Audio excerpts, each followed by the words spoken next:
she's a single mom. Her son is 15 years old. I met through, and she's a go-getter. Oh man, this woman is like she's a high D. She's way up there. Loving though, like, and she pours into her community up in Maryland, and she shared like what she does, like how she does it, how she built this business, and last year, Ellie McIntyre became MREA as a single agent. Isn't that awesome? So that's what you get by being part of that group. Is you get to be around people like Ellie McIntyre, like Jack Smith, like Louise Weiss, like Bree Pittman, like the ladies and gentlemen here that are in this group. Starr. Like Jessica Starr. Oh my gosh, she's a superstar. The Coreys, yeah. They're fantastic. And the thing is, these people all pour in, and they do it with.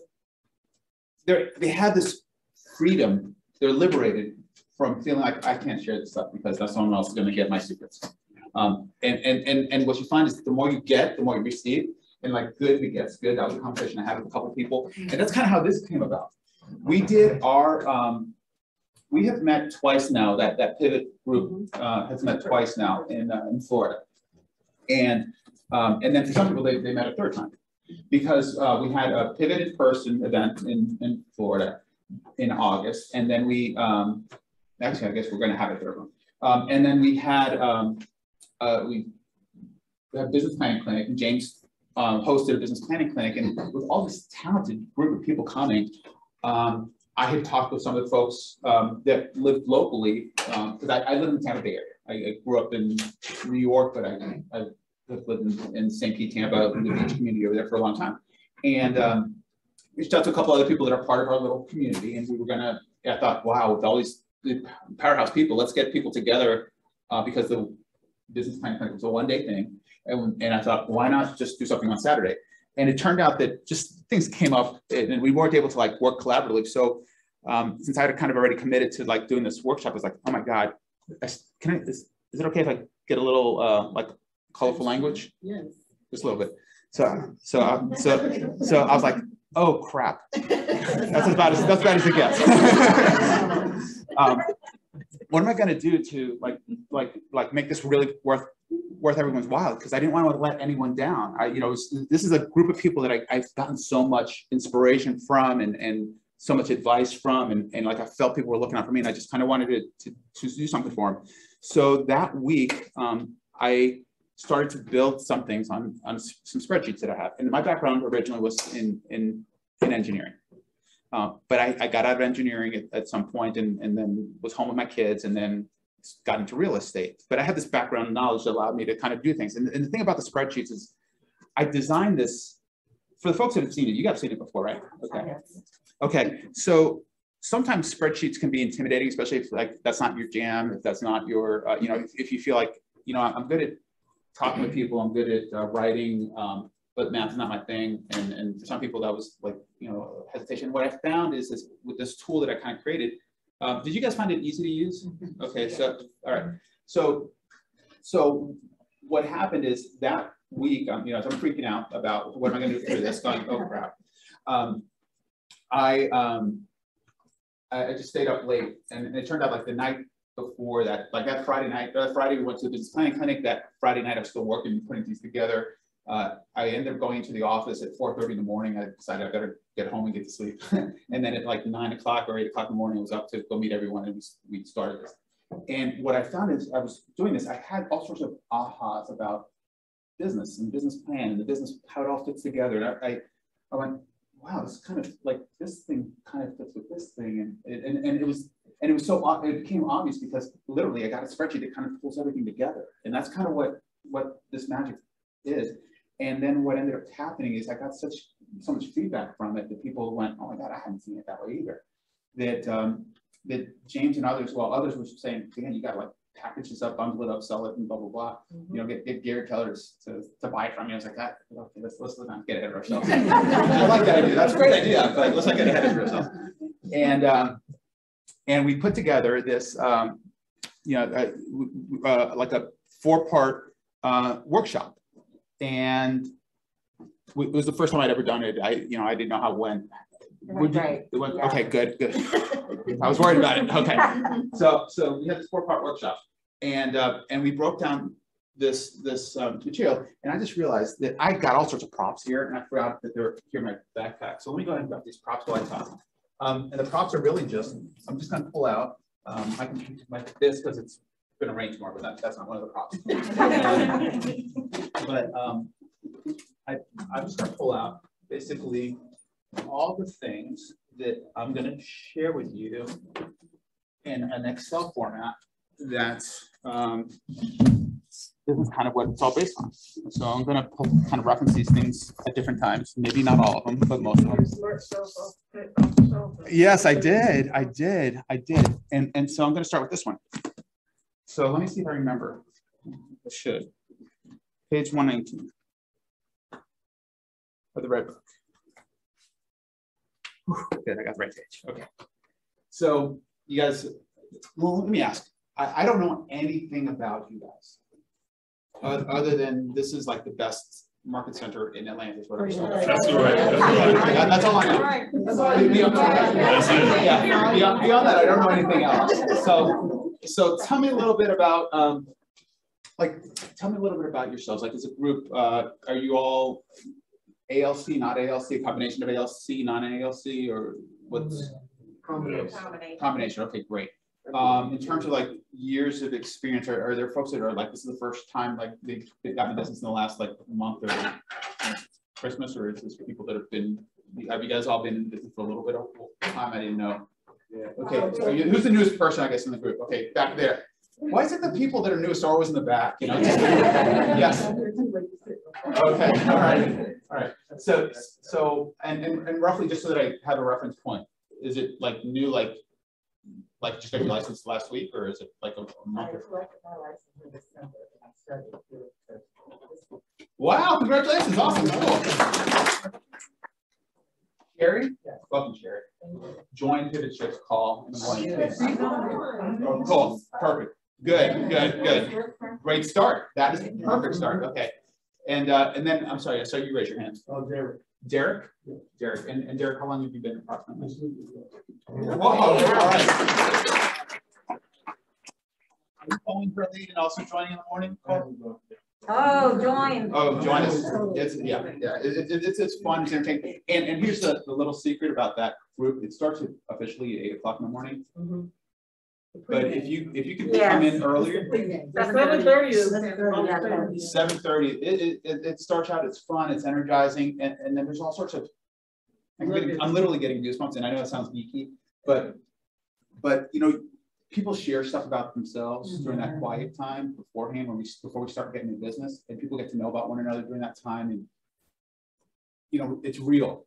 It's very real during that time, and then. Sometimes it's just fun stuff. Sometimes it's serious stuff. Sometimes it's actually, you know, really like the best part of the call is the stuff that happens before the call. You know, I kind of evolved to being there at 7:30. But I just started to as build relationships with people online. I never thought I would ever build relationships with people online. Like the whole online story, the stories of we met online and then we got married. And so, you know, I never that's what do you mean? That doesn't make a lick of sense to me. But now I get it. Because like one of the people on the call, Jack Smith, said this was like the family that he never really needed. And it really is. So I referenced this for a moment because I apologize ahead of time because I'm probably going to go off in like these things and kind of come back and then go off and these things. If I ever go off too far, you can say come back. Come back. So what I found in this book that really resonated to me right around the same time that we did this workshop in Atlanta or in Florida in November. So none of this existed before November. Was that on page 119 of the Red Book, Gary talks about the science of success. And he starts talking about earning $1 million, okay? And he says, you know, there's both an art and a science to achieving your highest potential in your real estate career. The art is the motivation, the inspiration that comes from re-examining the myth understandings that he talked about here and some of that. And I'm going to come back to that again. But really, for me, the science is about the models. And what I found is that in having a plan that allows you to achieve your highest potential in your real estate career, and I would say probably in life, is that it's both an art and a science. You know, we have this, you know, we know sometimes what to do, and other times you kind of have to figure it out. And what we're going to talk about is four things. We're going to talk about the first part is really going to be about the science. It's going to be about the models and the systems, and that's kind of the business plan. And I don't know if you can make that a little bit bigger for folks. Maybe if you kind of like zoom in a little bit.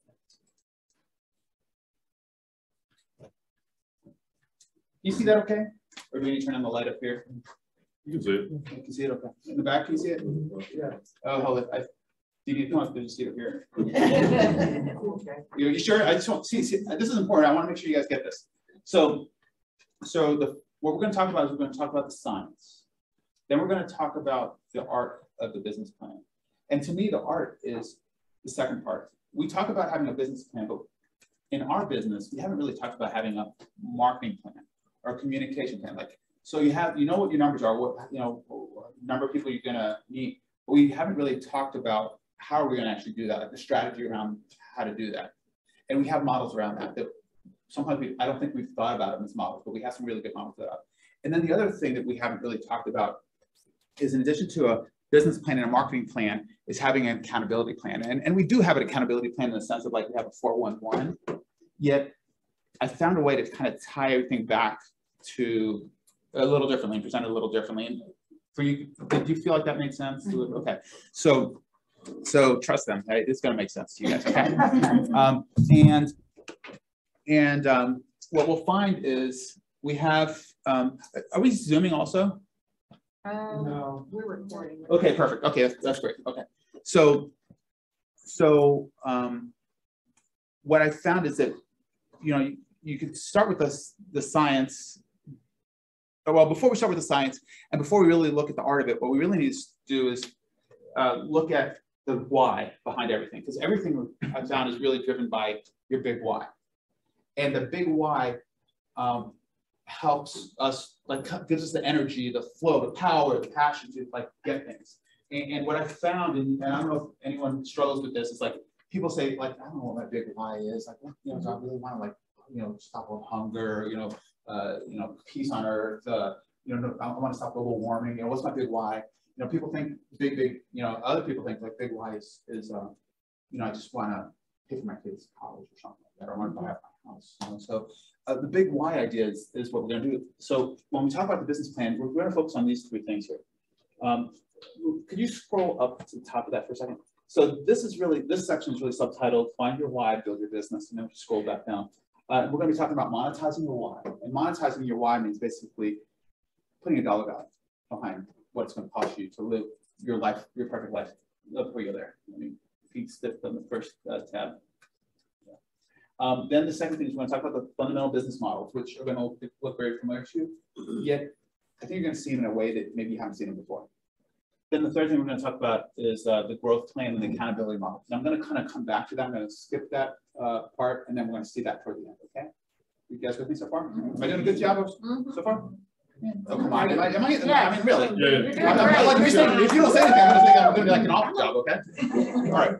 So if you would please go on to the second tab. All right. So here's where things start. Gary shared with us that to live the purpose of life is to truly live before you die. Okay, can you make that a little bigger? I see what's on the back. So one thing.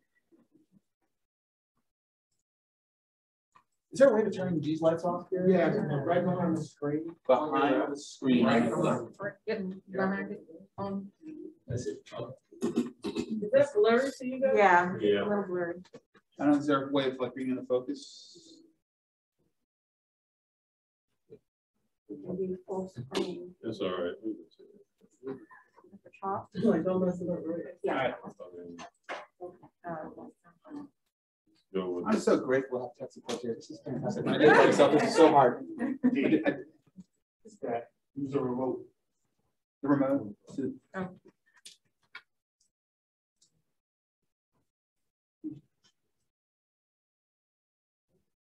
Whoa. Bam. Wow. All right, cool. All right. So the purpose of life is truly live before you die, and the purpose of your business is to fund that perfect life for you. I'm blocking your view.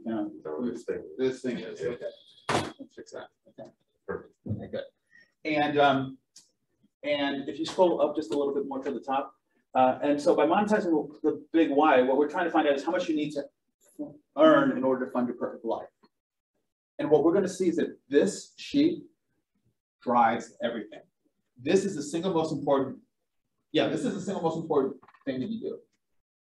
And we never really talked about this because we always like set business plans around, well, I want to do like this many houses, I want to make $100,000, I want to, you know, close this volume of why?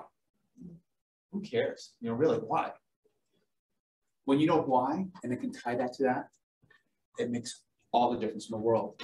And this is how we do it. And I need a volunteer, someone that's okay sharing some information and some numbers. And it could be one of the, okay, great. I'm sorry, what's your name? Nayela. Nayela. Oh, Nayela.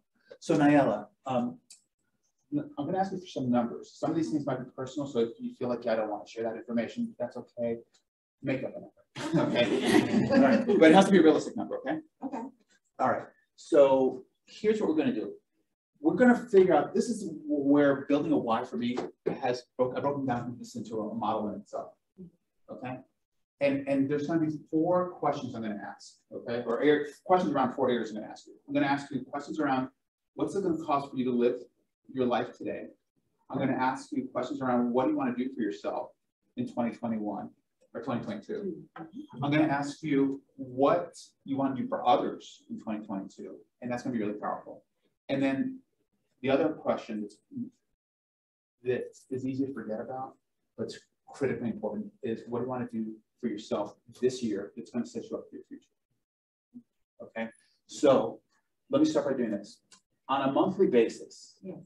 How much do you pay for housing and utilities, like rent, mortgage, whatever, plus utilities? What's the cost you live? Ballpark? About 2,000. About 2,000. Okay. Would you please fill that in there? And I need to reformat this, but if you hit enter, that's 2,400 a year, or 24,000 a year. Okay, 2,001. Okay, so you got to quickly get the flow of what we're doing here. So, like when you think about insurance, like health insurance, auto insurance, life insurance, disability insurance, other stuff. Yeah. On a monthly basis. On a monthly basis, about 500. 500 a month. Okay, so that's about what's the 6,000? Yeah. Okay. Automobile transportation. I would say about 150. Okay, 150. Okay, cool. Other consumer debt like credit cards, student loans, etc. Yeah. Okay. You know what? So, Again, no. All right. I don't want to put anyone like that's on the just spot. me. Okay. Yeah. Yeah. Yeah. No, Okay, all right, okay. So with the consumer debt, On a monthly basis, like what's your monthly credit card? Like ideally, people, if they're going to put money on a credit card, they're going to pay it off. deferred, so I'm just like, okay, let's put in there what it would be. It's about 600 a month. Let's Okay, just all do right, that. all right, cool. Okay, Okay. all right, great. And then if you scroll up now, okay, great. So stop there. Thanks. So, so food, personal care items, entertainment, not like you take out. If you already put that in here, kind of factor out what, like if there's any other expense like cash you pay out, personal items, entertainment, movies, ball games, things like that, going out roughly on a monthly basis. It's about $1,000 a month. Really? Okay, cool. That's good. Okay.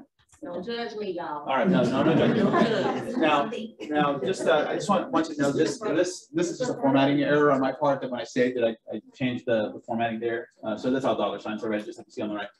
So here's what I want you. Yeah. So Yeah. So whenever the phone rings in the class, it's $25 on their shares for kids for kids. I'm glad you said that.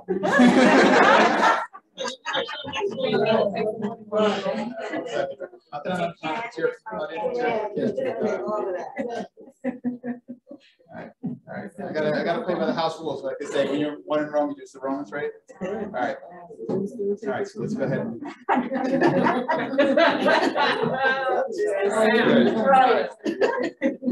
Okay. All right.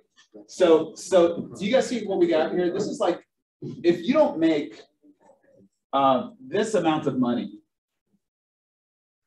during the course of this year, what do you need to do? Good job. Yes, you need a good job. Because this is what you need to survive.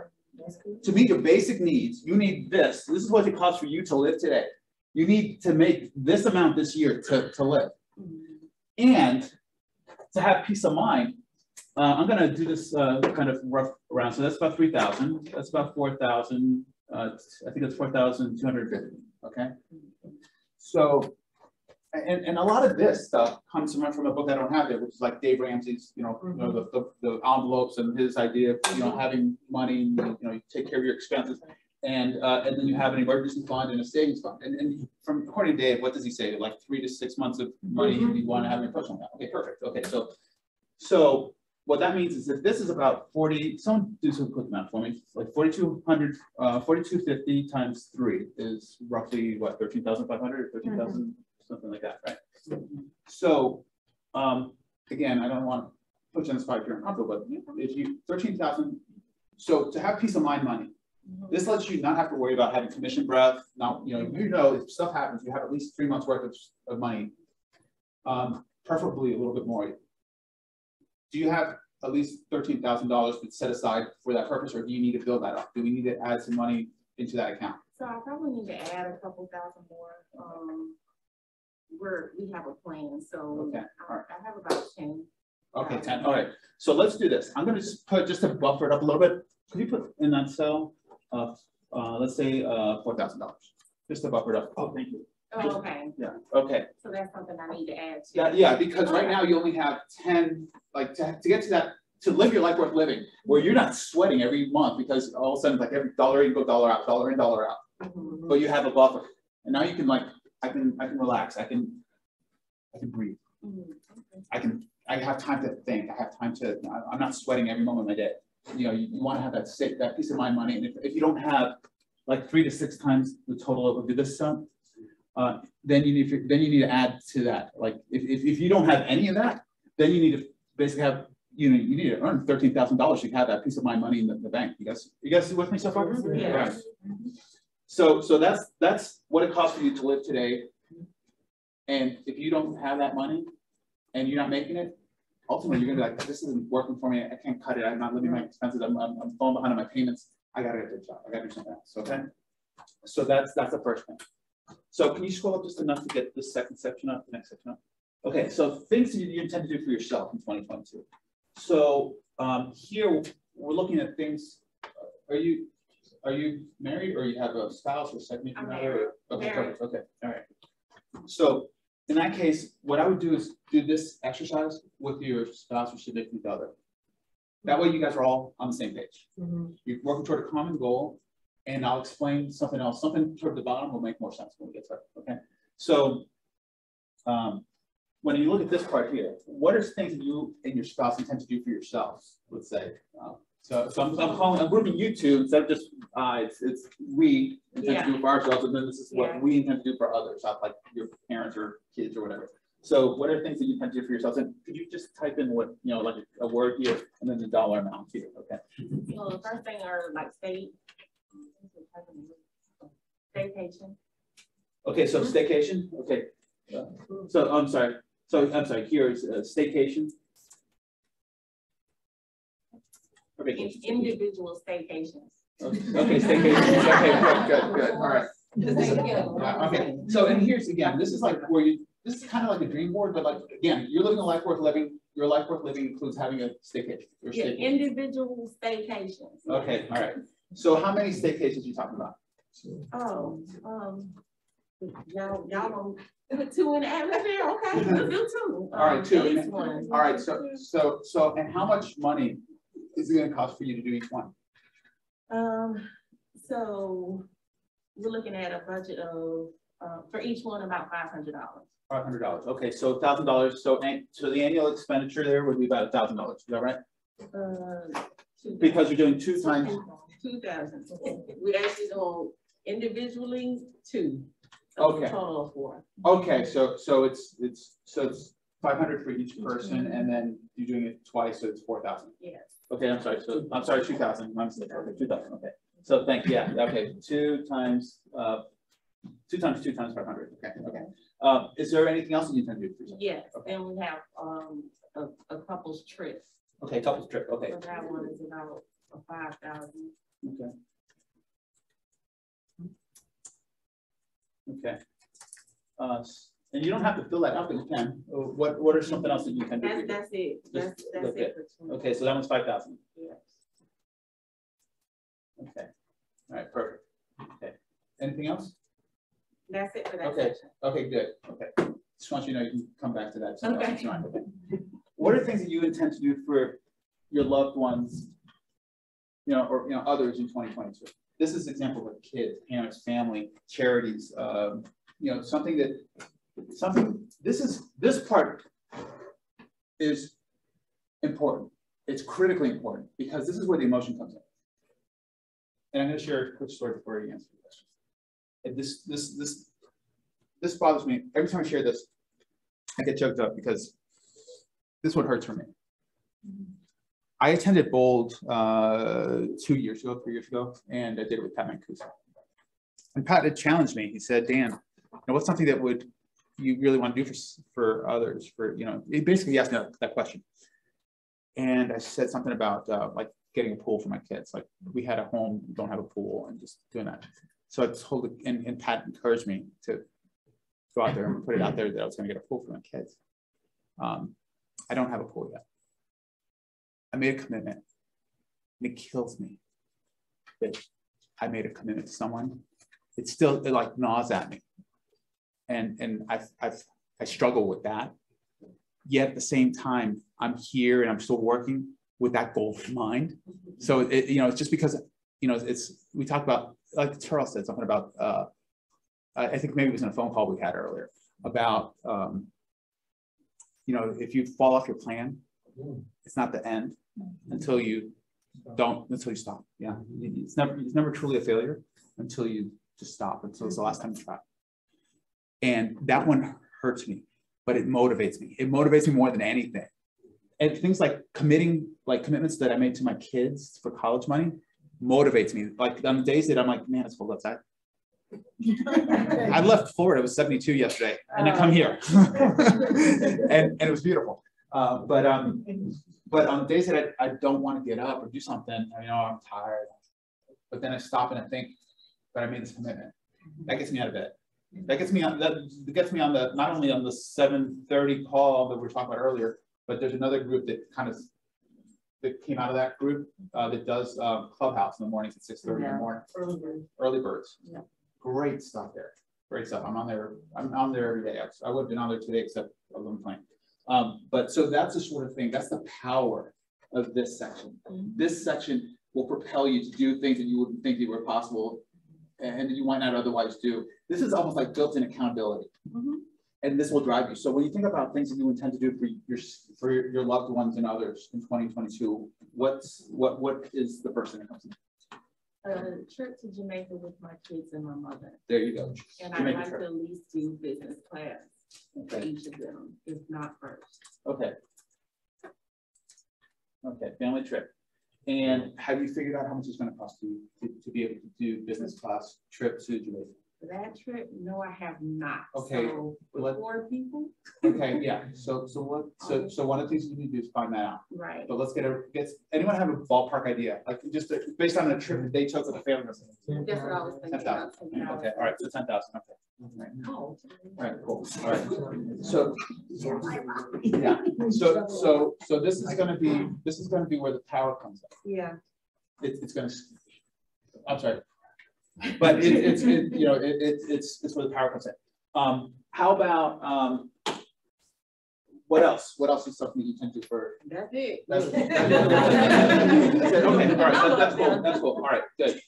All right.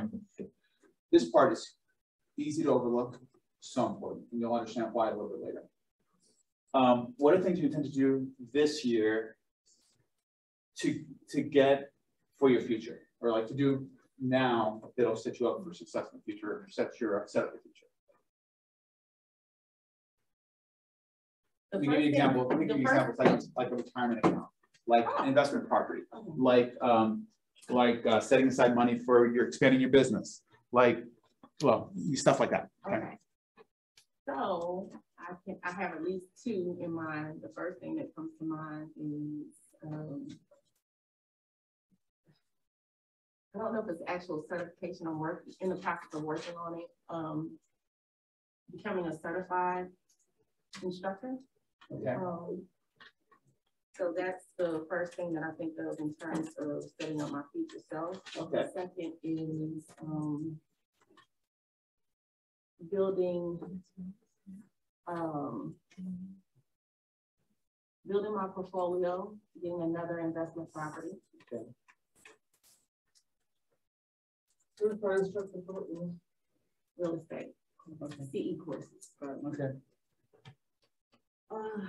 And Okay.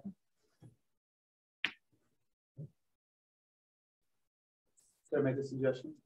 yes. All right, so I'm gonna make two suggestions.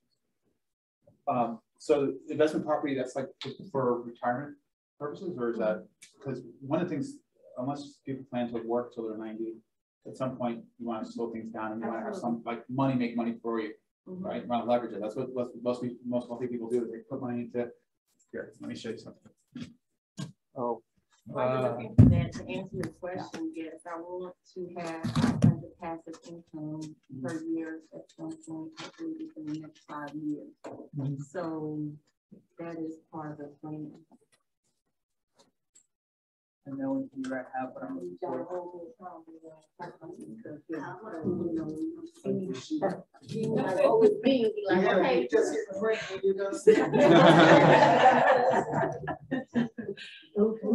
Okay. So, so like 2 weeks ago, this was a new addition to this table. So 2 weeks ago, James Shaw did our ALC clinic for associates, and went through this material and it's new KWU material, I believe. And in here it talks a little bit about, growth, basically profit share. This is part of profit share conversation, but it's really the whole concept. It's not something, I don't bring this out to talk about profit share. I bring this out to bring out this concept of the path to money is what this is called. And I'll describe it to you since it's going to be hard to see. It says that the path to money starts with two things: human capital and capital assets. Human capital is basically you working for your money. And capital assets is your money working for you. And the way it works is you generate cash flow through that. Somehow you're making money, okay? Because you're putting time in, energy in, and stuff. And you have four choices of what you do with that money. You can either spend it, you can hold on to it, you can donate it, or you can invest it. And then it says there are two basic investment choices. You can either lend that money out to people, or you can own something.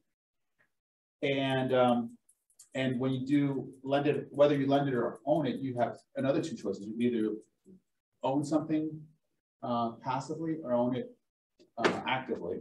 Like you can, or you can lend it passively or lend it actively. Okay, so this is just, again, this is in the thing if people want to see it. Yeah, I was just talking to my ASC members about that. That was one of the most powerful, impactful discussions in the ASC. Yeah. Yeah, and this is like a big aha for me and others. I mean, that's why, like with these books, I always kind of dovetail or dog ear the pages so that I can come back to the most important things. And what it says here, like if you passively lend, you're doing things like money markets and stocks and bonds and T-bills. If you actively lend, you're kind of doing owner financing and private lending. If you're owning passively, think stocks, REITs, mutual funds. If you're owning actively, you're in real estate or you have a business that you're actively owning. And then they're going to, and those investments are going to put out some sort of a return on your investment. And then that becomes capital assets that then can fund your life. Okay? And we'll come back to that. But so I've mentioned it because we're starting to talk about retirement. And so this investment part, like what I would suggest is that if you don't have money in a tax deferred like IRA. Yeah, put that on there, that's number 3. Okay, yeah. You know, and That amount is 6,000. okay, 6,000. Okay, perfect. Okay, and then the last thing I'm going to put one in here, and Okay. I'm putting one in here because the spreadsheet when I set them up, and this would be new for you that have seen this. Profit sharing? Not profit share. It's remember how we talked about you want to have peace of mind money. Yeah. So you, for your business, are 2 separate things. Sometimes we kind of get them all confused and kind of mesh everything together and throw them personal money and business money and all in one account and don't have this as separate from personal. But you have a social security number. Your business has an EIN number. You know, you have a birth date. Your business has some sort of like a commencement date where it came into existence. You need peace of mind money. Your business needs peace of mind money. If the market should shift, you don't want to run out of, you know, most businesses fail because they run out of. So you need to have some money set aside for that. So I don't have to set up this way, but we don't talk about this. I don't think anyone's ever. I don't think I've ever heard this in Keller Williams, but I do know. I'm sure Gary Keller doesn't like make $100 million as profit and then spend $100 million of profit. I'm sure that he saves some of his retained earnings. So you're going to want to have some like retained earnings here, and this is where I would put it when you're looking at this tool. Okay. And would you just put like either retained earnings or retained earnings or like business savings / So if you don't have money in your business that's like to like fund stuff in your business, or think of it not just like when things go bad, but an opportunity comes up and now I have an opportunity to buy something for my business to help my business blow up, you know, or expansion or something like that. That's where you're going to start thinking about that. Okay. AWS. Yeah. So so we're going to put dollars to these things. So your certified instructor training, how much is that going to cost for the year? Like how much do you need to earn this year to have your perfect life, live your life for a living? Research the numbers, the opportunities that I have right now that I'm working on is not costing, so I'll give it a number of 1,000. Okay, all right, that's fine. Just yeah, and you can refine this. Okay. Right. Investment property. Is your goal to buy an investment property cash now? Is it to get enough money for down payment? Is this a 3-year plan where you're going to have like I want at the end of 3 years I have $60,000, so it's 20 years, 20,000 this year, 20,000 next year, and so forth. What's that plan to look like? So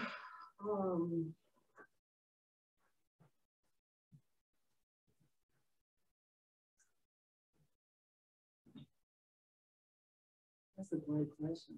I guess it would need to be about 40,000. 40,000. Okay, so is your goal that you're going to earn that 40,000 this year, or is it going to be earned over like are you going to do it in 2 years or 2 months? Are you going to do it in because that'll determine your plan. So yeah, it would be this year. okay, 40,000. So we need 40,000 then. Okay, and then for your business, like retained earnings, business savings, what's the number there? And I don't have really a good suggestion on that one myself personally. But if your business expenses are like, I don't know, 5,000 a month, I don't know what it might be. You know, again, you're talking about at least, I would say you don't want just 3 to 6 months. I would say eventually you want to get to like 6 to 12 months probably. Right. You can just throw a number in. I don't think it's the right one. 24,000. 24,000. Let's go ahead. Okay. All right, so here's, okay, you showed all the secrets already. All right, now just roll slowly. Okay. All right. So here's what I now know about Mela, is that in order for you to live a life worth living, you need a net $143,000 this year to meet your goals, okay? That's the good news. The bad news is, that just goes just a little bit. You have to pay taxes. Yeah. So we have to scale that up to account for taxes. And this number, 33%, might vary from like state to state, you know, different parts of the country. However, that number, I got that from what Gene Rivers taught us, where he said basically you need to have 50% to cover taxes. Right. Like, so basically you get to keep 50%, I mean, is half of what you get to keep is what you have to pay in taxes also. So that's how the numbers work out. So that means that, if you scroll down again, that your net income before taxes has to be this amount. Now, here's the good news in your case, and for many other people, is either you have a spouse, significant other, you're not doing it alone. And if you are, that's okay too. But, I want you to know that if you, I'm sorry, I didn't say, I should have said it the way I said it, but I'm looking at you. As soon as you went, as soon as you went like this, what's he talking about? I knew I was in trouble. So here's the thing is that for folks that this is a shared like goal. Sometimes you have someone that's going to also have shared income that's going to like money coming in from other sources. So this says salary. Could you just click on that cell and that should, okay. So and then let me just read that. It says enter what's it say? Enter your salary from your business plus income from other sources that you will be used to fund your perfect life, like a spouse's salary or other income, like investment income, like alimony, like child support, like money coming in from some investment. Okay. So when you think about right now in your business, do you pay yourself a salary or do you? Okay. So I'm going to encourage you, and this is coming not just me, not Dan talking. This is really more like Gene Rivers talking. I'm speaking from his from what he's taught me and what's in there. Is that in our business we want to have a salary.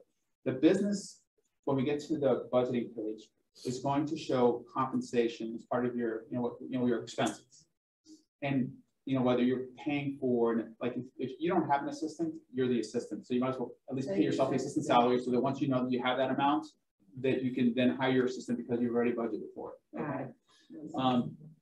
And it doesn't, and sometimes people think, well, I need $50,000 to live this year, so I'm going to pay myself a $50,000 salary. Well, you have to earn that and get to that point. And really, you're not going to pay yourself a $50,000 salary. What you're going to do is take a certain salary and then take dividends or take money like profits, withdrawals from the profits, and that's how you're going to get to 50,000. So that's what. So right now you're not taking a salary, which is okay. The way this works. I'm going to encourage you to go to like talk to someone, an accountant, to see what sort of salary you should be taking. The other benefit to that is that as you pay payroll taxes, you don't have to come up with you don't have to come up at the end of the year and say, oh my gosh, I have to write a $20,000 check or whatever for taxes. You've been paying it periodically to me. Are others not paying themselves, or others? Well, is there anyone that's paying themselves in salary? Okay. So do you have any advice about this? Because I'm curious to hear what you guys are doing or what your accountants are saying. I don't know if I have any advice, but I've been paying myself a salary since I've been with the business. Yeah. It's just, like you said, less than the amount you have to pay. I'm just saying at the end of the year. Gets you out of trouble. I mean, helps keep you out of trouble. And where you're like, oh my gosh, now I don't have the money that I thought I had, that I didn't know that bill was that much. It also depends on what kind of structure you have. It probably does. That's where the accounting conversation really comes in.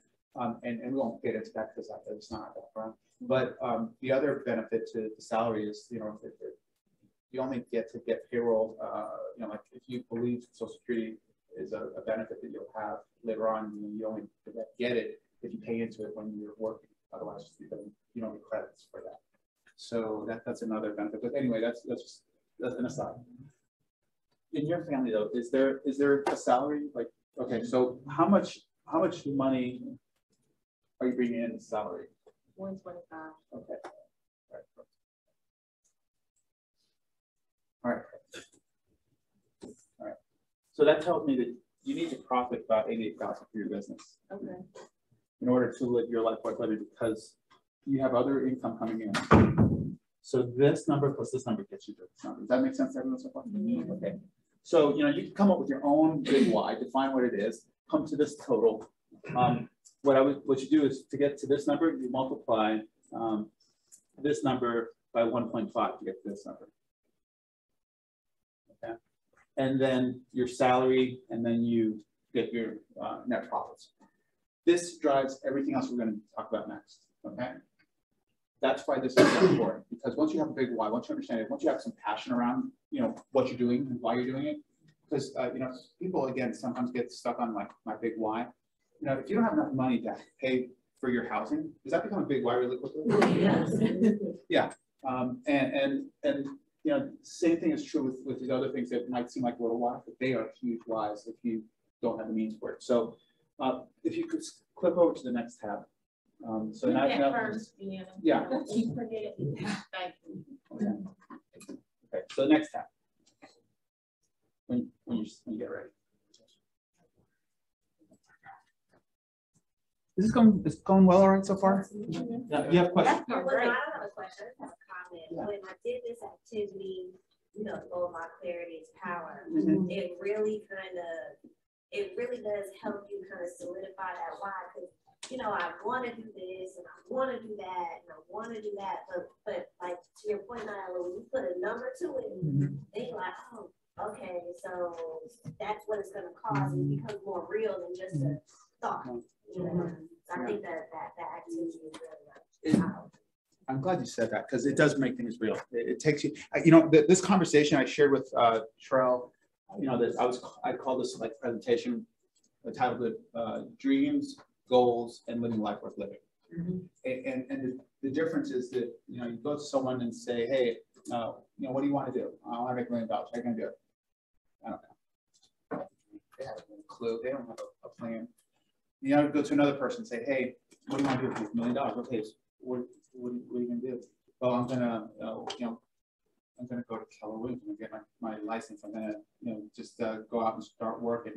And I'm going to talk to a bunch of people and you know, get some jobs. So, okay, they got the beginnings of a plan. But they haven't really got this passionate part here. So now that person has a goal. Like they have a path, a plan. And they have a goal that they can work toward, but it's still not clear. Living life with living really comes in where you have this clarity. You know exactly what you're doing, you know why you're doing it. You know, when we get to the accountability part, that part of this is that there's going to be, you hear this again later on, is there's 5 questions to attain the highest level of accomplishment that you should ask yourself. It's like, what's the goal? What's the plan? How did you do versus the plan? How do you feel about that? And what are you going to do next? Mm-hmm. And that, what are you going to do next? A lot of the times, you know, you've got, you know, you didn't bring your A game. You know, maybe you just let things down and said, it's okay, I'll just do something else. Can you repeat those? The 5 things? Mm-hmm. Yeah. So the first thing is, what's the goal? The second thing is, what's the plan? The third thing is, how did you do versus the plan? The fourth thing is, how do you feel about that? And the fifth thing is, what are you going to do next? What are you going to do about it? Okay. And again, a lot of times you already know what you need to do. No one needs to tell you.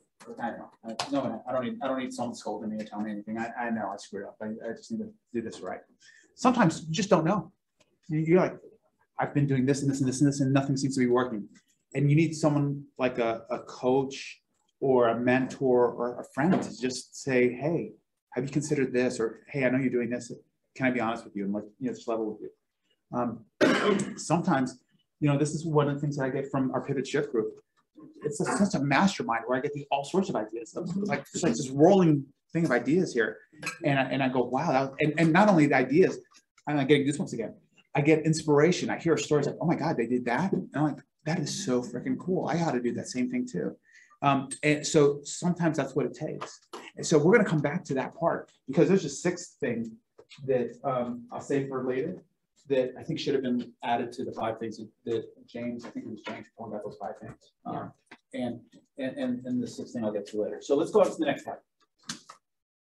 I'm having technical difficulties. I did not see any of our tabs. Oh, the tabs. Let's go down.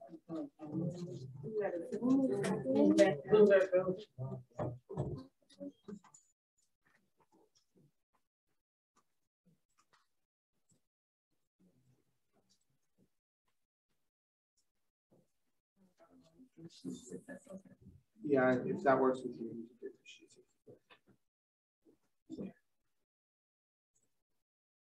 Sometimes it works better in Excel. But it's not working. Okay.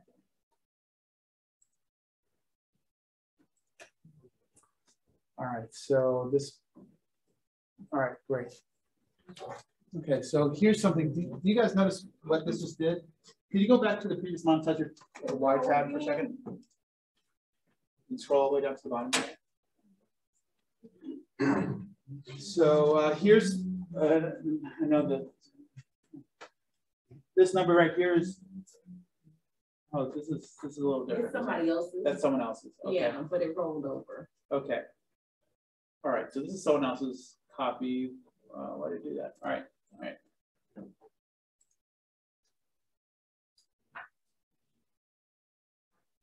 This is the same one that we were in before that didn't work? That's someone else's. Okay, all right. All right, let's see how this goes. We're gonna just kind of, we're gonna make it work. All right. So anyway, same sort of things before. You know, in this case, it was 225, 60,000 salary. You know, that was what they need to make before taxes. This person's that has salary, that they're going to have to pay taxes too. That's why that they're showing up here before taxes also. And then that's the amount that you need to make out of your business before taxes. Okay, so now you go to the next tab. And just make it a little bit bigger. And I don't know if you can kind of scroll over so people can kind of see it on the left-hand side of the screen there. I'm not sure why this getting cut off here. Is that the projector? Okay, all right, that's okay. There's nothing really hidden over there. So that same number is here. And you guys remember what the split should be according to the MREA for like expenses? Like what percentage of what you make do you get to keep versus what's expenses versus what's cost of sales? 30% for expenses. 40. Under 200,000, 20% over 200,000. Something like that. Yes. Well, it's 30, 30, 40. This is what this is right here. Oh, yeah. Okay. And the model is that basically for every $100,000, basically you're going to spend around $30,000 in expenses, 30,000 is cost of sales, and $40,000 is profit. That's the model, 30, 30, 40. And I'm going to explain to you why that's right and why that's wrong when we get a little further along, just so you can understand this. Because we're taught 30, 30, 40, 30, 30, 40, 30, 30, 40, but don't understand why necessarily. And this is where I started to have ahas around things that I didn't get, like things that I just took at face value. And all of a sudden I'm like, oh, now I get it at a different level. Did you guys find the same thing? Okay. And so right now, just know this is based on 30, 30, 40. And you guys should all recognize this, or everyone that's seen the economic model before should recognize this. No, this shouldn't be too surprising. You know, we're going to take a look at your business and right now, do you have like a 50-50 business? Yes. Okay, great. Your average commission on the seller side, what is that? Do you think it's more or less than about 2.6%? Like the typical commission you get on the It's seller more, side? but we can keep it at 2.6. Okay. I like conservative. All right, good. Okay. And then on the buyer side, is it a little bit less probably than the seller side? Or is it about like the same? I might be keeping 2.6. Okay. All right. All right. And I didn't know if that was true. In my market, we're seeing a lot of agents accept a 5% commission and then offer 2.5 and 2.5 or whatever. And I do buyer broker agreements, so I tend to still get 3% on the buyer side. And then I'm always encouraging my sellers to offer, I say my fee is 3%, and in this market, you really want to attract most buyers. If we offer 3%, that's typically what they're looking for. So I usually get the 60%, in my market. In this market, I didn't know if it was also a little bit lesser on the buyer side because most people are, I don't know if they're negotiating. Like you control this to a certain extent with the negotiation that you have with the seller. That you sometimes are just accepting whatever that's being offered to you. It's higher, but it's higher. Okay, all right. So let's make that higher then. Do you want to make that? You said what, 2.6? Okay. Okay. All right. Perfect. And then the average sale price for your sellers is 400,000 about right, or is it? For mine, it's 300. Okay. And then what about on the buy side? Is it about the same or a little bit less? Yes. Okay. I'm sorry. So it's less than 300 or 350? It's 300. 300 about it. Okay. Okay. So now, just scroll down just a little bit more, please. Okay. So let's just focus on this here. What percentage of the properties that you list actually sell? Is it close to like almost everything from the market's pretty much like gonna close pretty much? Yes, 90, looking at my 95%. numbers, from last year, I would say about 98 of the listings. All right. Do you want to budget around 98? Do you think it's gonna be the same, or do you want to be a little more conservative? Let's do 95. 95%, okay. And then on the buyer side, with buyers, I think there's a lot of buyer fatigue in Florida. Because everyone's in Florida, everyone wants to buy something down there, and yeah. So, what percentage of buyers do you like go into either buyer contract with, or like I work with them, they're working with me, actually close? Like out of 10, is it half of them? Is it a little more than that? 80%. 80%. Okay, so it's a little higher then. Okay, so you're doing really well. Because for me, I'd like to say it was 80%, but it's not. I'm getting more fallout than that. Okay. All right. So now let's come down here. When you think about listing appointments, what percentage of your appointments you go on do you actually get the contract and walk away with and say, okay, we're working together? Is it 3 out of 4? Or is it like out of every 10? Is it 8 out of 10, 7 out of 10, 6 out of 10? 5.5 out of 10. I would say about 85%. Okay, so about 85%. Okay, you're doing really well, Mike. On the buyer side, how about there? When you run into buyers, is it also about 85% of the buyers decide to work with you? You talk to? We all decide to work with me. The question is, do we work well together? I'm getting real now, that's closer to about 90. Okay, all right. Average days on market. This is not so important, but let's go ahead and do it in general. How many days are your homes on market before they close roughly? 5. So it's 5 days to go into contract, but probably another 30 days, like 35 probably. Yeah. Okay. And then with buyers, at least in my market, it's taking forever. Find properties, you can be working with them for like 2 months. Okay, that's good. Okay. All right. So now if you scroll up just a little bit more, this is an important question. This is a hugely important question. How many people trip or a 7-day vacation? And it's with the thought of you need to recharge yourself. I mean, like you can't pour and pour and pour without refilling yourself, recharging yourself. And the 137 is just a really simple model to build time off into your business and be purposeful Plan for it in the beginning. Yeah, and then plan for it from the beginning, kind of like we started to do it. So with that 137 model, just 1 day off. So you're going to work 6 days a week. Your standard is I'm working, Monday through Saturday or something like that, or maybe it's Tuesday through Monday or something like that, or Tuesday through Sunday.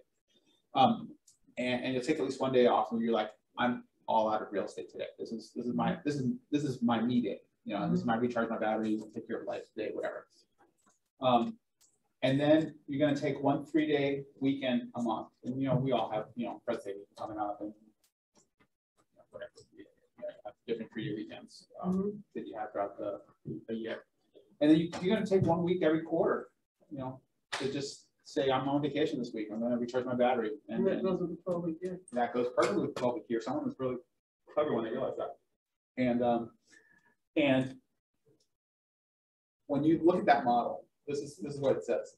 So if you're taking 1 week off a year, so that takes you from 52 down to 48. You with me? Okay. Not a year. No. A quarter. I'm sorry. Thank you. Yeah. Take 1 week off a quarter. That takes you. That's 4 weeks. So that's just from 52 weeks to 48. You take a 3-day weekend every month.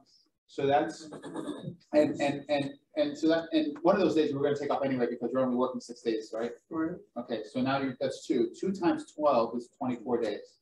24 days roughly is roughly another 3 weeks, 3.5 weeks, right? So now where are we on weeks? So we went from 48 down to like 40, 45, 40, 45, roughly. And then, if you really want to plan time to like sharpen the saw, to like be here to learn stuff like this, to go to family reunion, to go, to spend a day doing quantum leap, 6 personal perspectives. You know, those are days when, you know, when you're doing that, are you really lead generating, or is that day that you're focusing on sharpening the saw? Yeah, so that's really days off we're taking. Now it's work in a way, but it's not really work that's going to get you the contacts and appointments. So you're doing things to that's part of your growth thing, right? And when you're doing stuff to grow, is not necessarily a time when you're doing things to help others grow and grow your business, stuff like that. So that gets us pretty quickly down to like this 44 number is not really that unrealistic when you think of that model. Okay, you don't have to do that. You don't have to take that time off, but you know that's what the model would suggest. That you know, so 46, 44, 45 weeks isn't unrealistic. But what that means is those weeks that you are working, you know what you're doing? You're working. You're working. Yeah, you're working. You know, and you're like, hey, I got my time off plan, and I've got my time on plan too. And that time you're working. So if you scroll up a little bit more, what that means is keep on coming. Okay. So you can kind of ignore this part here a little bit. I mean, this is like nice information, like this number of listings you have per week and so forth. But really, I think the most important part is, in your case, based on the assumptions here, could you scroll back up? Something that seems a little wonky to me. Oh, I know why. It's because we have different numbers. So so based in like, okay, these aren't your numbers, because in your case, it was like you needed GCI of like 88,000, like that. Okay. So in this case, it's GCI of could you scroll up to the very top? Well, it was 278, 276. Okay. So if your goal is to make 276, let's say your number was 276 from your big Y. Okay. Now let's scroll back down. Based on all the numbers, the math basically says this: you need to have 90 closings this year. To get 90 closings, you need to have 105 listings. And to have 105 listings, you need to have 121 appointments. This is nothing new. I mean, you guys have seen all this stuff before. It also means, though, that because you're only working 46 weeks, based on 46 weeks, you need to have 2 closings a week, or basically 3 appointments a week. And that comes from right here. Like this plus this gets me to this plus that gets me to that. Okay, so it's basically one buyer, one seller. How do you feel about that so far? Those aren't my numbers, so it doesn't scare me as much. And at the same time, I get it, because it's basically three times or 3.5 times of what my numbers were. Yeah. So I need about 29 closings a year to be able to make that work. Yeah. So yeah, and I'm glad you did simple math. Yeah, so the numbers were about 1/3, 3 times higher than what your numbers were. So yeah. And this tells you what your closed volume would need to be to generate that. Here is one aha. And again, as I do this, I keep on getting like going, oh my gosh, this makes so much sense. Oh my gosh, I hadn't thought about this way. This number of 3 appointments a week in this case, is there anyone who thinks that like their big Y would get them to like $200,000 profit they need to get? Is there anyone that like, is that 200 number? Does this represent like someone's numbers, actual numbers they think they would have if we had done your big Y? Yeah. Yeah. Okay. All right. Cool. All right. Good. Is it okay if we talk a little bit about this? Sure. All right. Well. All right. So this is I'm going to share with you my numbers for this year get me to about something like that, right around 3 appointments a week. And my first thought when I saw that was, it was like, oh my gosh, that's kind of intimidating to me. But then one aha I had was, we have another model, and when we got to talk about lead generation, it was this realization that one source of lead generation that we don't talk about, we talk about Business Expires, Sphere, and other places, but one source of lead generation that I haven't focused on, that we know that model exists out there, is that for every listing or every piece of business you have, you should be able to generate 2 other pieces of business from that. Right. So instead of me having to have, finding 3 different people, I can just, if I just leverage some of my business, I can turn that into 3 pieces of business. And that was an aha that I had thought about.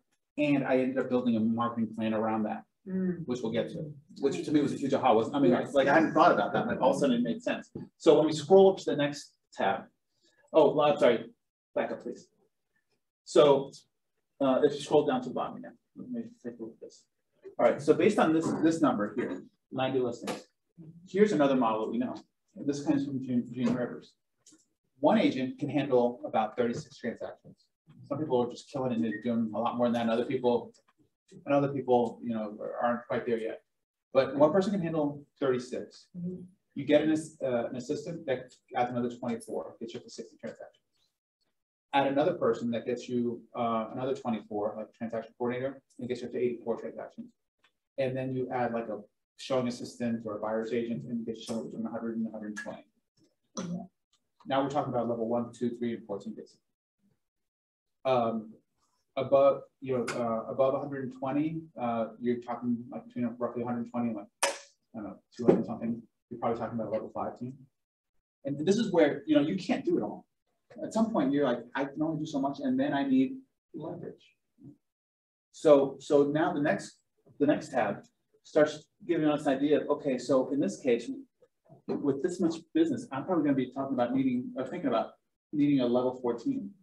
If my numbers were different, maybe it would be, and we'll change this a little bit. And if you scroll up again, so that means that really what I need to be considering, yeah, that's fine, that you're going to probably need to consider, okay, this year I need to start thinking about this and having a lead admin and transaction coordinator and showing assistant, or get a buyer's agent, or maybe get multiple showing assistants, because this is how the model has changed. Sherelle, am I right about that? Do you guys remember that? The new model, kind of shows showing assistants being in there. And you might find someone to help you out with showing. That person becomes your lead agent, and then they get showing assistants under them, something like that. So that's what the model looks like. Scroll up a little bit more. Then toward the bottom of this, it says, here's some other recommended resources down here.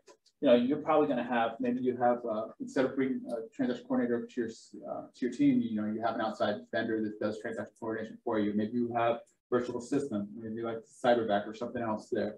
You have some vendor photography, vendor, staging vendor, someone that's like a runner helper. These are, now this gets you thinking about, okay, what's the team? What's my team going to look like? How am I going to do this? What's my team going to look like? Strategically, what's it going to look like?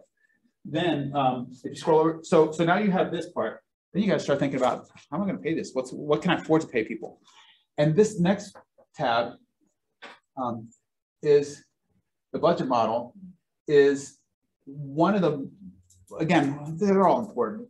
What's important about this one to know is that just because you said, this is what you're going to make this year, or want to make this year, can you start paying yourself that much already annually? No. Unfortunately, it doesn't quite work that way. Just because just because this is my goal doesn't mean that I can start paying myself. It's not. With regard to the budget model.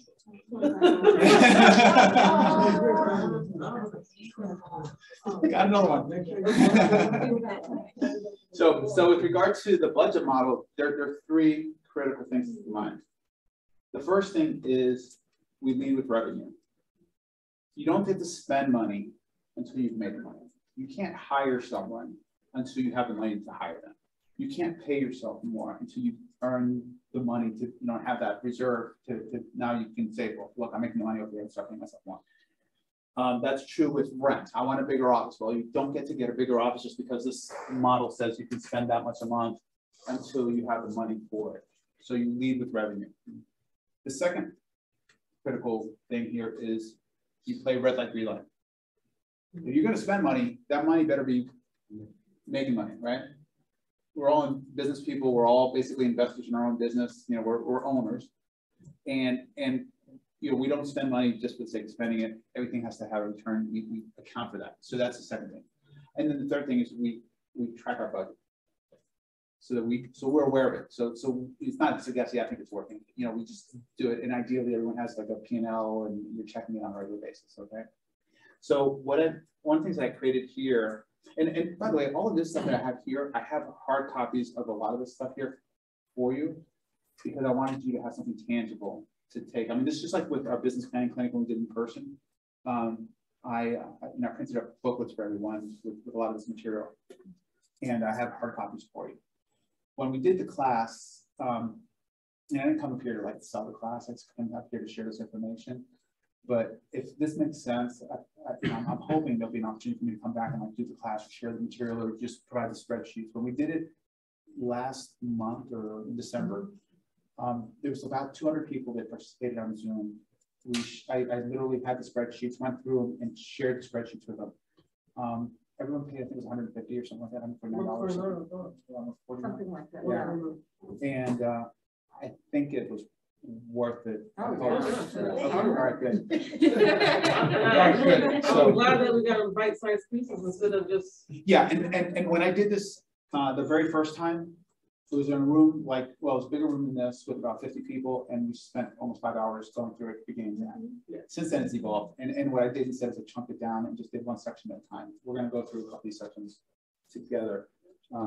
I just realized that clock is still, yeah, I have no idea what time it is. It's 10:52. We have time. 10:52. How long do I have time? 38 minutes. All right. All right. We are going to be pressed to get through this stuff. Okay. All right. So if you could shrink this page down so people can see what's on the right here. Not sure. Okay. I have no idea why this is here, but ignore that. But this is kind of like I call this like a poor man's P&L, because you can actually, like, on a monthly basis, put, you know, salary and, you know, these other things. If you scroll over, you can kind of see these other categories over here on the right. So just kind of like, just let me see what's back here. This one. If you make it smaller, it might be easier for everyone to see. I don't know if you can make it any smaller. Okay. Yeah, so you can kind of see some of the categories. So basically, these are the headings. This is based out of the MREA. These are the breakdowns for the MREA. Okay. And then over here, it shows, you know, compensation consists of like agent salary, admin salary. If you scroll over, it'll have professional services and then a general category of other. And you can kind of see based on what the model says you should be, or, you know, what the model suggests, where you actually are. And again, when you're starting, you're going to want to, you're probably going to start a lot lower than this unless you're already at that level, because you're going to basically raise your game up to that level. Okay. And some of these numbers maybe get off as you're going from like one level to another, these ratios, but just be mindful of where they come from. The second thing I wanted you to know is we talk about a 30-30-40 profitability split. And that's right, and it's wrong. And I want you to understand why. Can you scroll down a little bit to the bottom part here, which is GCI? Okay, so GCI consists of it. So the difference between, are you all familiar with the difference between expenses and GCI? Is there anyone that doesn't know the difference? It would be worthwhile to just explain, talk about that for a second. Okay, all right. So cost of goods sold, or cost of sale, is an expense that only shows up when you make money. So like a classic example is the KW cap in royalty, is you only have to pay that cap in royalty when you earn a commission.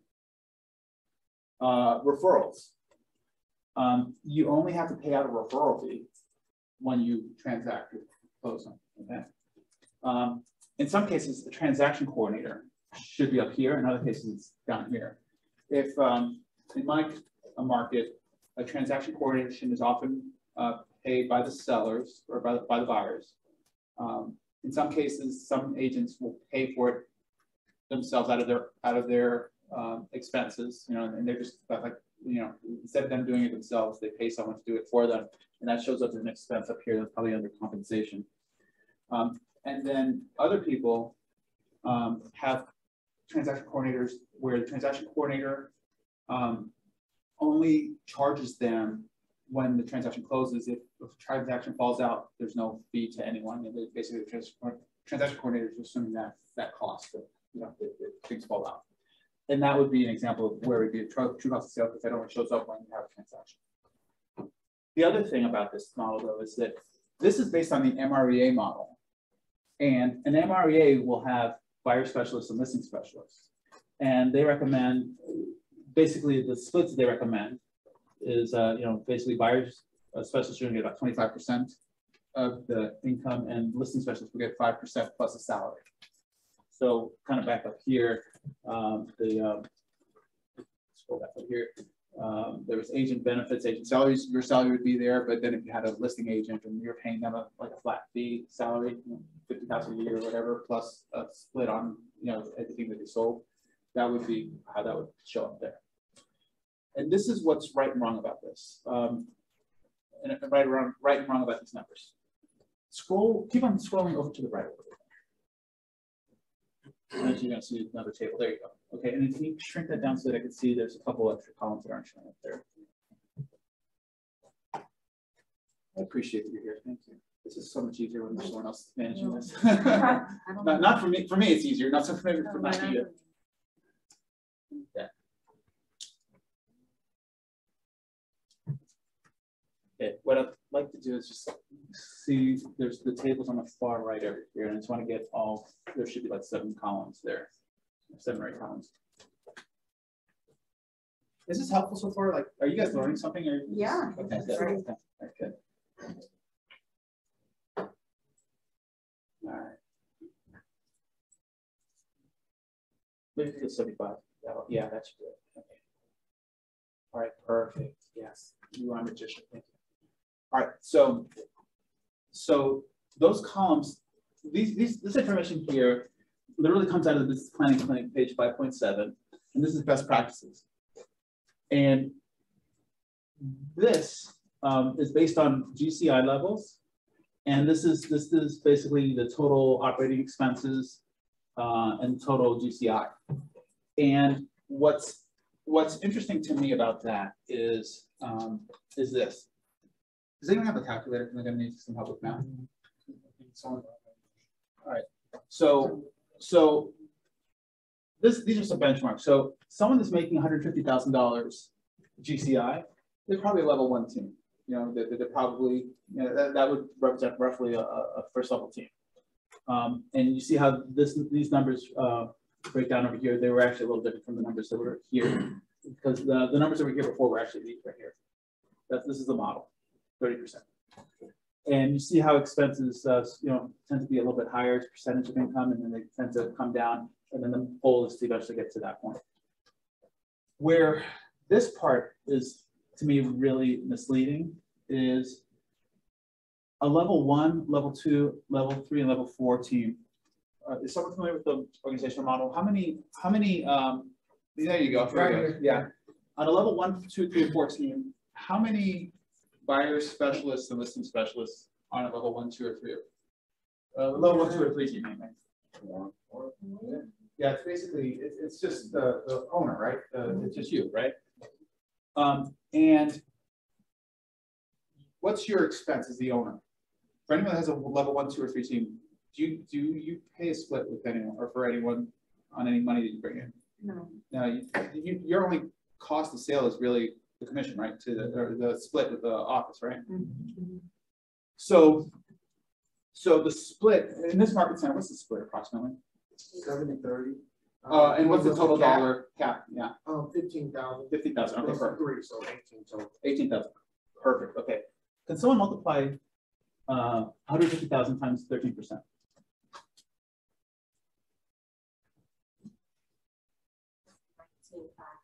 19,500. Okay.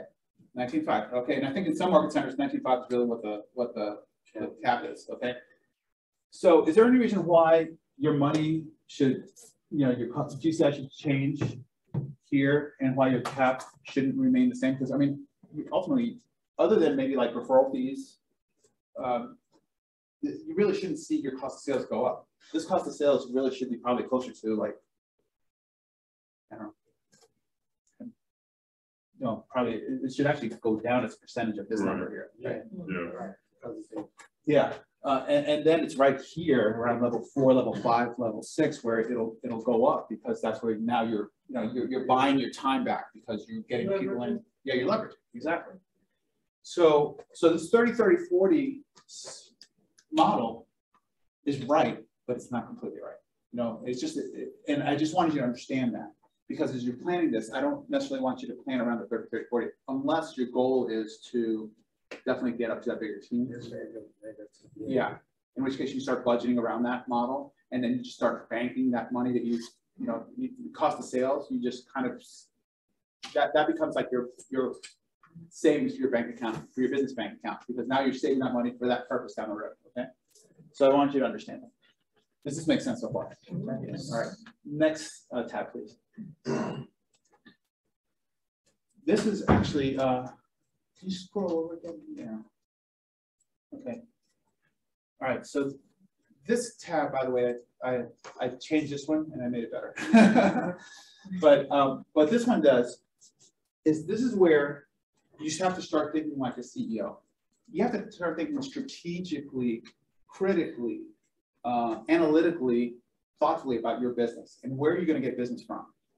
Because now you know how many units you have to get, you know how many listing appointments you need to have, you know how many appointments you need to get. The question is, where are you going to get those? Where are you going to go to get those appointments? Where's that business coming from? I mean, at the end of the day, where is your business coming from? And it starts with this question. You know, where can you be top of mind?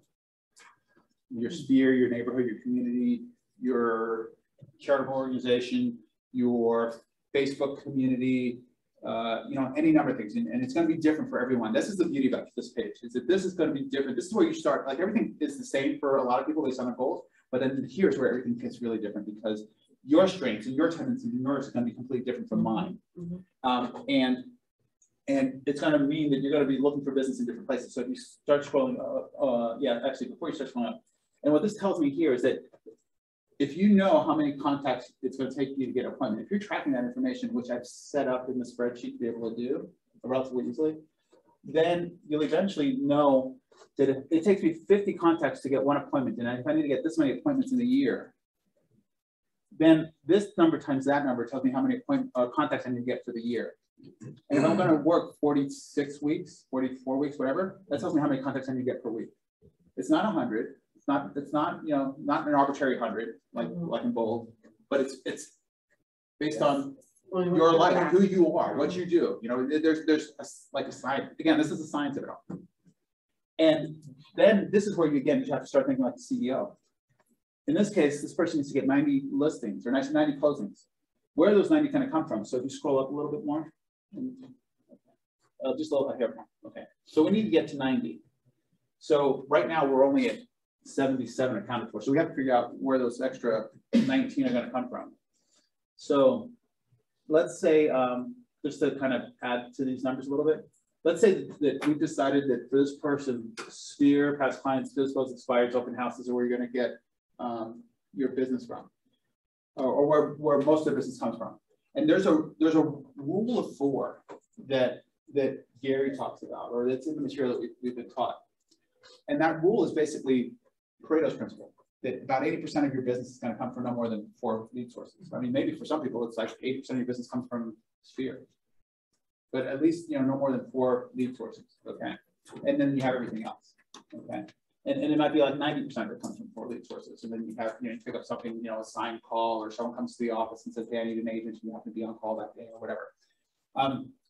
And this is, again, is where you have to start thinking critically. And it's going to be, you have to start asking yourself some questions, which we'll get to in the next spreadsheet in a second. But let's get to this part. So we need 90. We're only at 71 here. Could you just go ahead and change this from 20 to 25, and I guess it's 2. Okay, and change this from 8 to like 16, and then this one to 12. Let's get this. Let's start 90. So we're 100% of them. Okay, and basically what I know now is that 34% of them come from here. 28% of them come from here, and so forth. Okay. So anyway, it's fun. Here are 2 concepts I just want to introduce to you. This is what I changed, and I won't go into today because I don't have it set up for this one. But when you think about sphere, how many people, like when you think about your sphere, how many contacts do you have to talk to them on your sphere to get to 1 lead? Not necessarily. I mean, like if I call like all my friends, you know, I might talk, like yesterday I talked with Sal Ponzo, and he told me that his sister-in-law is looking for a house. So that was my lead from a sphere call.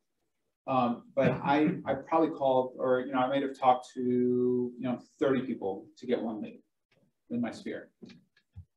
But the thing about sphere is that sphere, because that relationship, more than likely is going to set an appointment with me.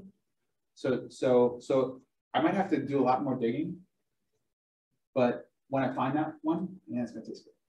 Okay. Whereas when you think about, let's say, expires, how many expires do you need to talk to find the lead? Not an appointment. How many contacts? So let me do a little definition. So a lead to me is someone's basically raise their hand and says, I'm looking to buy, sell, or invest in real estate. That's a lead. One. Yeah. So basically repeat your answer. One. Yeah. Basically every expired is a lead.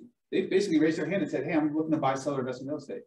Every FSBO is the fastest source of business opportunities, and what Diana used to say. Like when you do an open house, unless it's the neighbor next door, just kind of snooping, they're probably a lead, right? So you find lots of leads in those areas. The issue there is conversion. So how many, now knowing that every expired you talk to is a lead, and knowing that everyone calls expireds. Right. There's a reason for it, because they're a lead. How many leads do you need to talk to get to an appointment? How many expireds do you need to talk to get to an appointment? 5, 10, 15, I don't know. All right. Depends. It depends on how, the conversation and how good you are with the scripts and how quickly you convert them, how quickly you jump on those leads. Because if you're a high C, you might be analyzing things. In the meantime, like 5 Ds walked in the door and said, hey, I get the job done for you. Let's sign here. Let's go ahead and get it started. So that's the thing, is where you start thinking about these things critically and start thinking strategically about where am I going to find the leads and where I'm going to find the leads that are going to convert and choose to work with me. Okay. So for example, let me give you another example. So I have student past clients. Agent referrals. Has anyone ever gotten an agent referral? Yeah. Okay. When they referred you to business, did that client pretty much use you? Like, yeah, for the most part. That's like a 1-to-1. That's like given. That's like that one also tastes good. Just like, oh, thank goodness, I can't get enough of these. So you can start thinking strategically. Okay, do I want to go to where all the leads are, and then just kind of fight the fight and just and just get better at my scripts, maybe, so I can handle those objections and then close them for the business? Or do I want to nurture places where I might have to do a lot more digging, might talk to a lot more people, but once I get them, it's pretty much golden. And one's a little bit hard. It's a different skill set that you have to look at. One is about relationship building. So a high I, they might be all over, like, I'm going to build these relationships, have fun, and then I know once eventually someone pops and says, hey, I'm looking to buy, sell, or invest in real estate, they're pretty much golden. A high D might be like, hey, like FSBO expired, I get the job done, and while the C's still kind of doing the numbers, the D is in the door, which gets me to the next spreadsheet. Okay, I'm going to skip the next tabs or at least for now. Just to go back to that other spreadsheet, I think it's really important that you keep track of where your business is coming from. Oh, yeah. So that you know where it came from. Yeah. So you don't spend a lot of time doing something that's not working. Exactly. And actually, we're going to get into that with this spreadsheet too. Marketing or account? The marketing one. Thanks, the marketing one. So the marketing one now is not connected to the previous spreadsheet. It's a completely different document. But this one starts looking at, this one I subtitled is getting your leads naturally, communicating with them effectively. This one could have also been subtitled think with detail. And come back to that concept of just like, we got to think critically and kind of figure out exactly where we're going to go. Just scroll down to the bottom of that page. We're going to focus on lead generation sources and activities, marketing plans, creating marketing plans using the GPS, and then communication calendar and communication plan. I got to ask on time, I'm nowhere close to being done.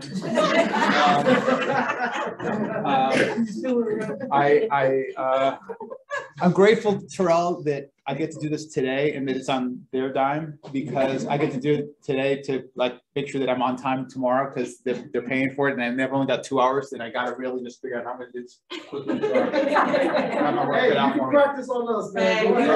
Right.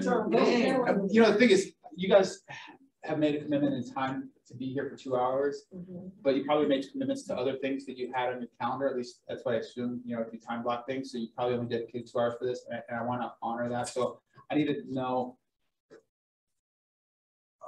I need to be in Callaway Resort area, wherever that is. About an hour. An hour. Hour and a half. Hour and a half.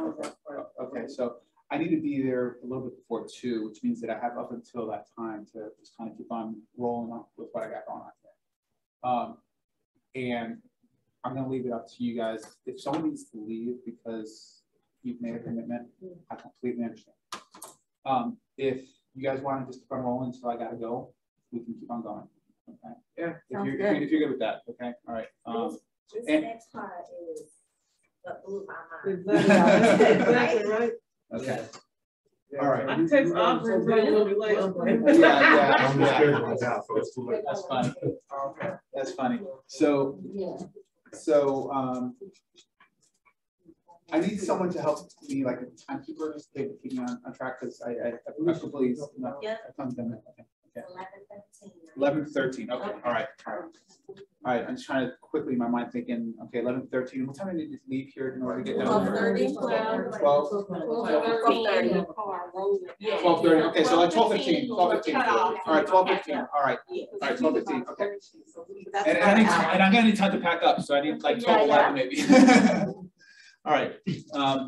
All right. So please keep me on track. We got you, Dan. Thank you guys. Go ahead. I love you guys. Thank you. You just like my pivot ship family. I love you guys.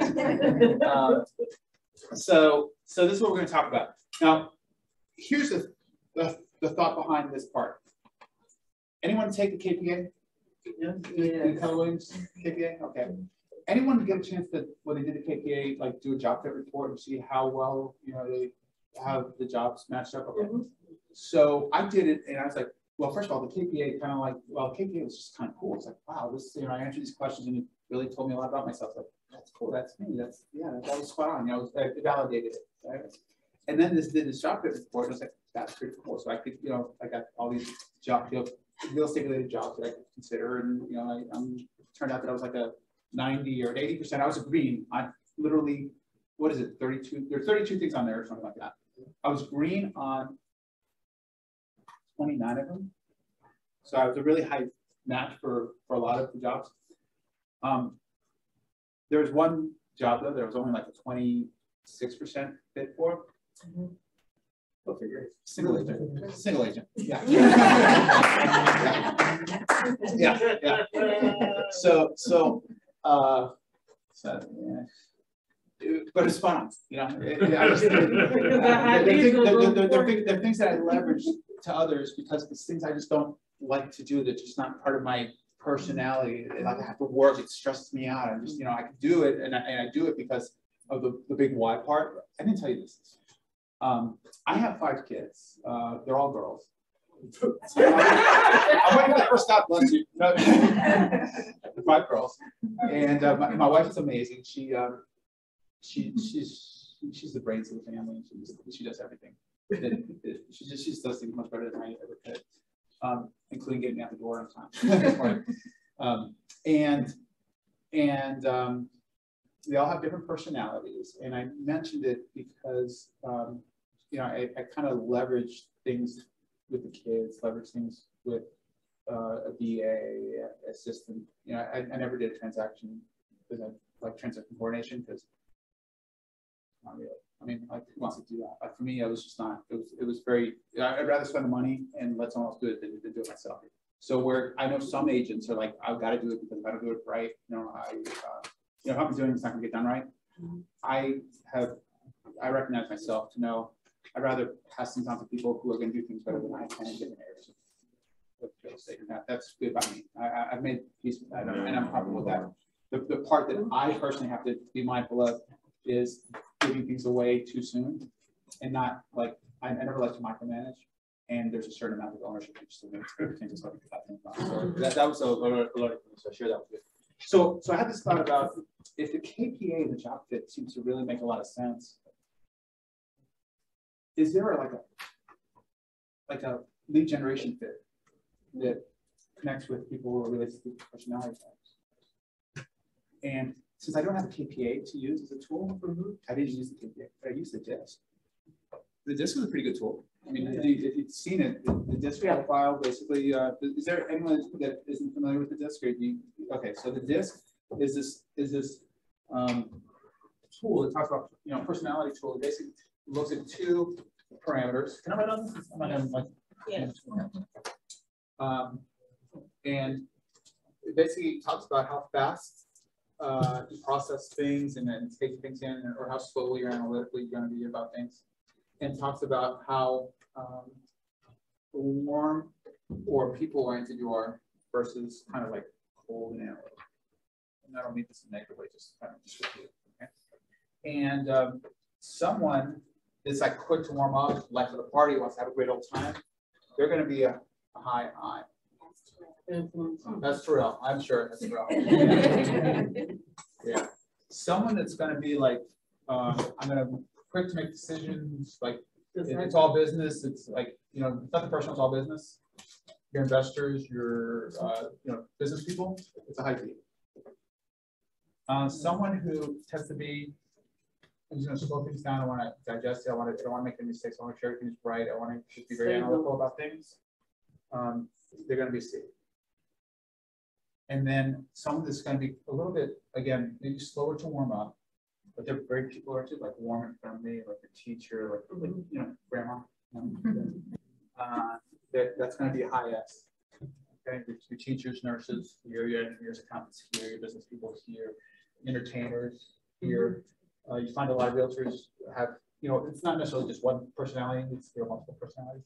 So I thought, how does it make sense that lead generation, we have all these options here for lead generation, and here on page 138,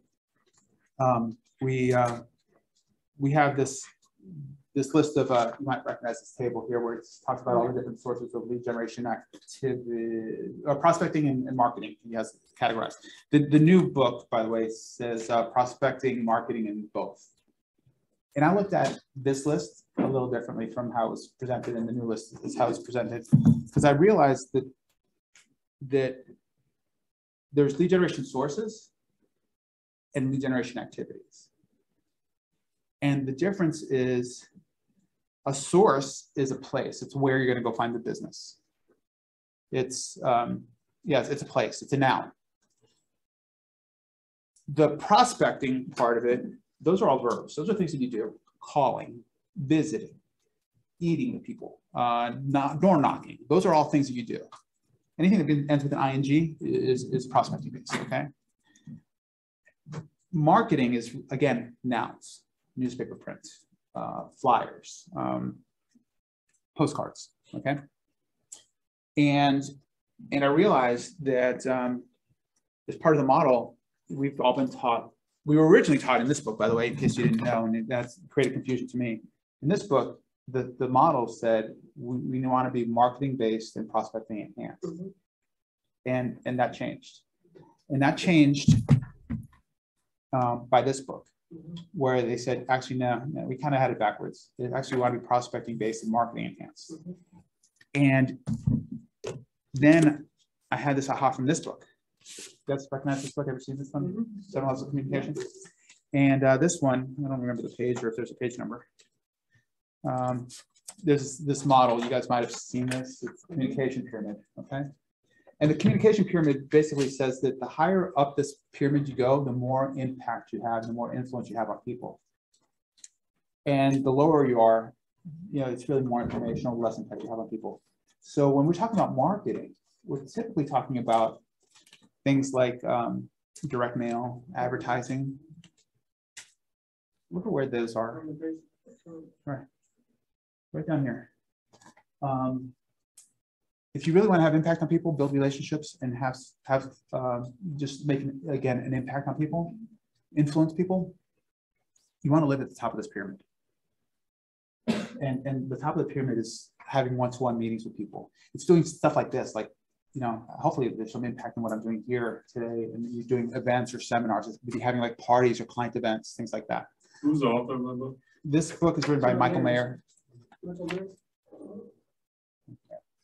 And what and then what Michael Mayer had said was that right below these events, phone calls is up there, and that's part of the reason why we're always encouraged to do phone calls. Now we're kind of, as an industry, we're kind of handcuffed a little bit with regard to phone calls, right? And what we see now people doing is a lot more social media, right?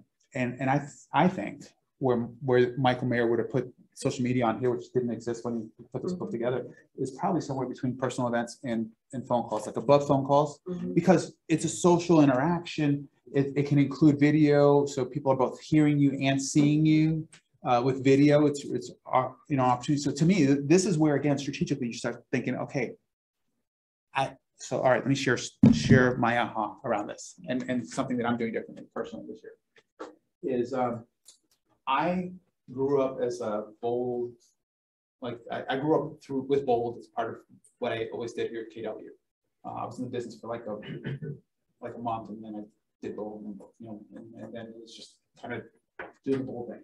And I completely missed the whole part of bold where they said, you know, you call your sphere. it just kind of lost me. I was kind of, this is where, again, my wife is like so much smarter than I am, because she's like, yeah, I've been telling you this for years, you know, and then finally I'm getting it. You know, it's only taken me 7 years and 6 years to that. But, you know, in hindsight, I'm like, Jesus. But it was from them. I married her. That was the outside.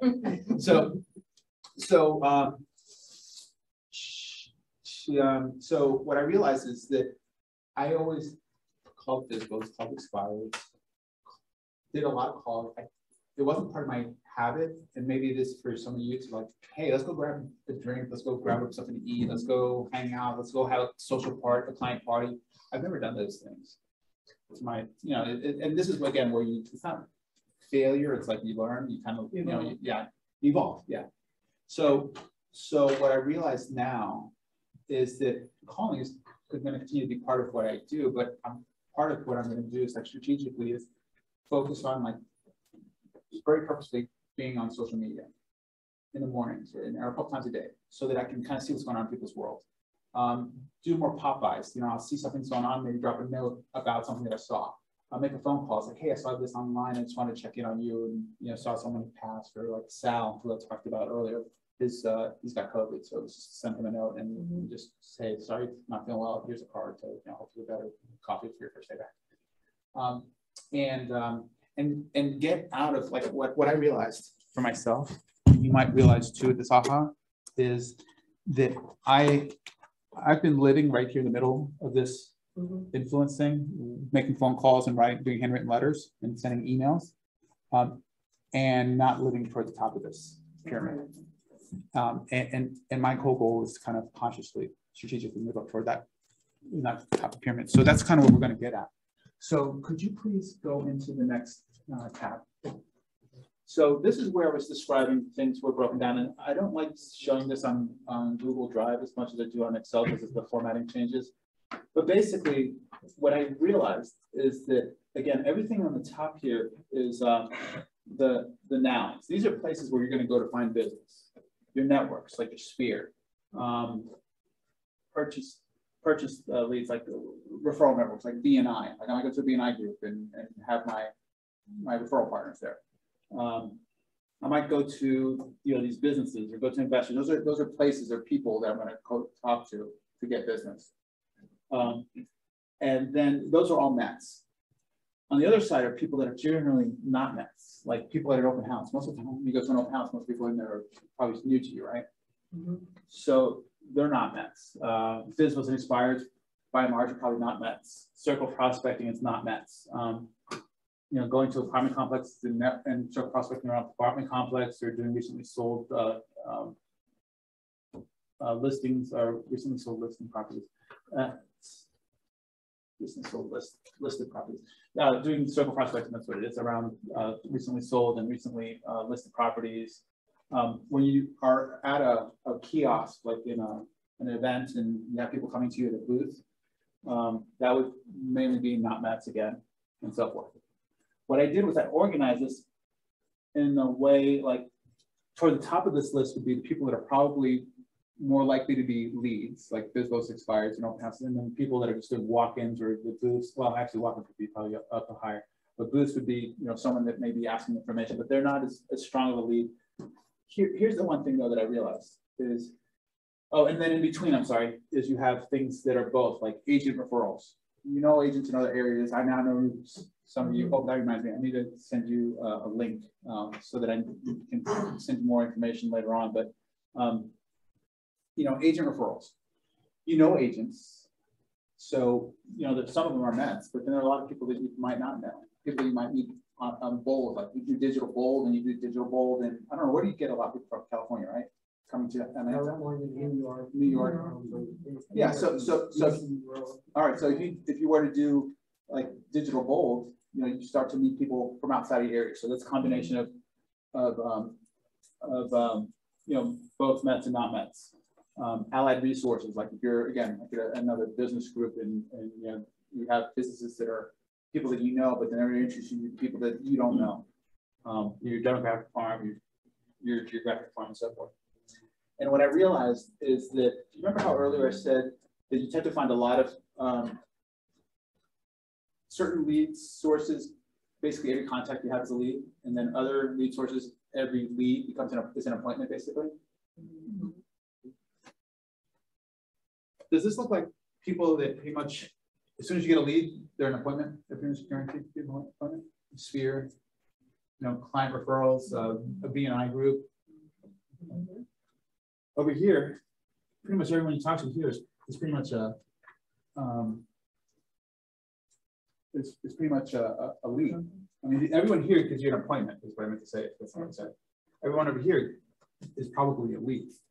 If they're supposed to lead, your open house people are leads. You know, if someone's walking into the office, they're probably a lead because they wouldn't be walking into a KW office if they weren't. If they're coming up to you in a booth, they're probably a lead.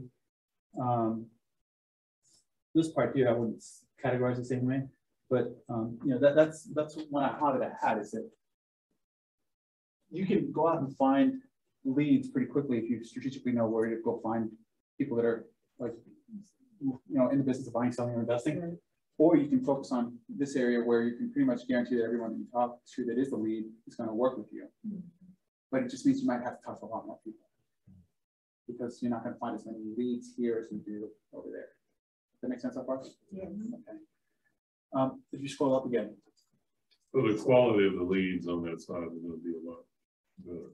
Well, the quality. No, the quality. I mean, the quality of the leads are still good. I mean, because these people, like, they're still looking to buy or sell. The quality of your skills, though, has to be a lot better here. Like, you could kind of suck, and then someone will say, "They're my friend's daughter, and I'll still use them." But here, you know, the scripts, the dialogues, the presentation. You know, you have to be much more of a professional here. Here, you just have to be a really good person that people like, and you know, so. You know, you kind of decide, and I oversimplified it when I said it that way. It's a little off the cuff, but I think that there's some truth to that. Okay? So if you scroll up, what I did here, though, is I broke things down into prospecting-based activities and marketing enhancing activities. So now we're talking about activities separate from lead sources. What Gary and others had it before is they kind of had it all commingled, and I realized there's a difference. And that's how this is showing up differently. That's why where I think there was some aha around this. And then I organized these prospecting activities top down according to the pyramid that I just shared with you, where the more impactful activities are these: the face-to-face, like one-on-one meetings, and having a meal with someone, you know, doing a pop-by, door knocking with people. And then the next thing would be hosting seminars and events, you know, doing client appreciation events, you know, doing Zoom classes, teaching, doing parties. The next thing would be the social media, you know, doing video, you know, messaging on social media. The next thing would be phone calls, warm calls and cold calls, and they're different. And here's the thing about this part that's really interesting: is calling was kind of all just like everyone said, oh, just call. how many of you feel comfortable making warm calls to people? Everyone should be raising their hand if you're engaged. Yeah, all right. How many of you feel the same way about making cold calls to people? Okay. Cold calls to people. Okay, so let me ask, of the people that raise your hand, would you identify yourselves, would you identify yourselves as a D or an I? I. Okay, yeah. Would any of you that raise your hands identify yourselves as C or an S? Okay, so you're C or S, okay. So like with any model, it's not going to be 100% perfect yet. I think there's some general truths to the model. I mean, they're models because they show tendencies, right? So what I believe you're going to find is that, you know, the communication you're going to have with the prospecting-based activities you're going to have with one lead source is going to be different from prospecting-based activities you're going to have with another lead source. So you're going to talk to FSBOs and expires. Like with FSBOs and expires, those are a bunch of cold calls typically. And if your DNA is like, I don't like doing cold calls, you're going to have a hard time doing FSBOs and expires. And we know that the things that we get really good at are the things that we do naturally and the things we do repetitively. You know, if that's kind of our thing, and I rock at that. So I'm a basketball player, I like shooting hoops. You know, the more I do it, you know, the better I get. I like going out and playing. You know, music. You know, I like playing, you know, guitar, and you know, the more I do it, the better I get. And it's, you know, it's part of my soul. You know, I love it. That's part of who you are. And the more we can find things that are congruent with who we are, the more we're going to do it, and the more we're going to do it at a higher level. And the easier it is. You know, it's not like you have to come out at the end of the day and let's get this. Then I here with regard to the marketing enhancing activities, I again try to organize in a way where it went from like most impactful to least impactful. Where, you know, if you saw someone on TV all the time, where they were a social media blogger, you know, like an influencer, you know, they would have more influence maybe than someone that was just doing you know, news releases, like whatever. You know, the news release is like, okay, that's nice, but you know, does that really impact anyone's opinion and influence anyone? So what I did is I took this information and I took the disc and I said, okay, how do these kind of things kind of fit based on what I've observed with the Pivot Shift community in particular? Because I have a, you know, a huge audience of hundreds of people that I've worked with and kind of seeing who they are as people, you know, understand their personalities, and heard about what they do and like where their jam is, where they're really rocking it. So could you please go to the next tab? How long are we doing on time? 11:34. 11:34. That could be 45 minutes. Okay. So 40. Okay, could you please go ahead and just clear out everything in those cells right now? So this, the Excel, did it do in quadrants and now it's on quadrants? So this format's a little different from what you saw before, right? What I did is it's basically the same thing as before. It's just I reorganized it so that I started with the top part there, and you can take the X's out of there. What was the question? It's just the format. Okay. I changed the format from what they saw. Yeah, exactly. Yeah, you got it. Yeah, I did this. Yeah. So when you think about where your lead sources should come from, a clue that will help you get started is where have they come from in the past? Because you probably just naturally started to gravitate towards something that you just did well, or just, you know, just did naturally. So the first question that I would ask you is, what are currently your top 4 lead generation sources? Again, the 4 being, you know, this rule of 4, we don't need to like do everything. You can't do everything well, but you do a few things really, really well. I mean, there's some people that just kill it with open houses, some people just kill it with Facebook calls, some people just kill it with FSBOs and so forth. So you know, that would be the first question that I would ask you to ask yourself. And this page here, by the way, I have a copy of this for you, so you can kind of go through this exercise of hard copy of this. Then before you fill this part out about what, and this is what are your future or like improved top lead generation sources, I'm going to ask you to do a little bit of self-analysis. And you may or may not find this to be helpful. I think most people did find this to be helpful though. Could you scroll up a little bit and show the square bar? Actually, take that X off. Right, okay. So now you have this. I need to be able to see this and the top part. So that table almost there. There. Okay, there, that's it. All right. So are there any D's in the room? Okay, D's. Can you put an X in the D box? So this is recommended lead generation sources. If you hit enter at all. So automatically it populates that. And what that basically tells me is, based on your personality type, and I've updated this a little bit, just kind of tweaked it a little bit. It suggests to me that, a D, again, with physicals and expires is a really good example to me. It's like as a C, if I'm kind of like, I got to figure this all out, get all the details out. In the meantime, I get 5 or 6 Ds that walk through the door, say, hey, hire me, I'll get the job done. I'll never get that business. Either I need to become more D-like, or I need to just kind of work more on myself. Yeah, okay. Stay in your lane. Yeah, stay in your lane, exactly. I know this is a little hard to see. I can't even actually read it. This says allied resources. I think that says investors. Yeah, investors are like, they're just kind of dry. Just give me the numbers. There's nothing personal. Just it's all business. Okay. They just want the return. This says agent referrals. So just kind of strategically, with there are a lot of other D's, and again, D's kind of. Your personality types. Like Lee, Corey, and Ellie. Yeah. The different cities and they wish. Yeah, exactly.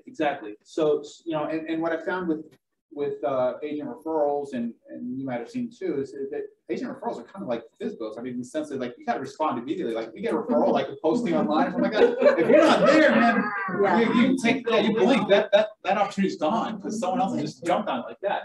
So that takes that personality type. If that's not your personality type, where you're like, hold it.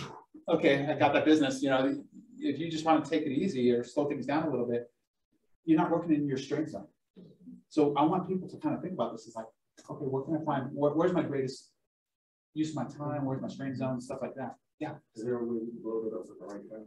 Right. To read that, you know what, you're gonna get a hard copy of this. Okay. Yeah. It's a matter of, well, I don't want to do that because then everyone's gonna be put So all right, so can you take that X off there and slide it over to the I's? Any I's in here?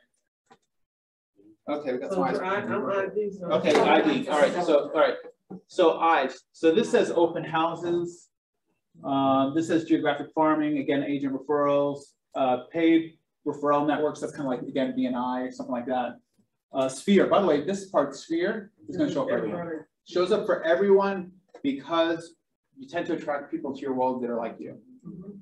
And so therefore that's there. Circle prospecting might be something else. So it's an I, it's probably uncommon. Is there anything like, are the I's, is there any I's? What's that little word in the middle? This one says, banks. I think that was read like lenders, banks. That came off of, I think, Gary's list or someplace. I forget where I saw that one and I just put it up there and I don't understand it, but I would think that you're contacting banks like REO department. Probably, yeah, that's probably what it's referring to as banks. It sounds more like relationship.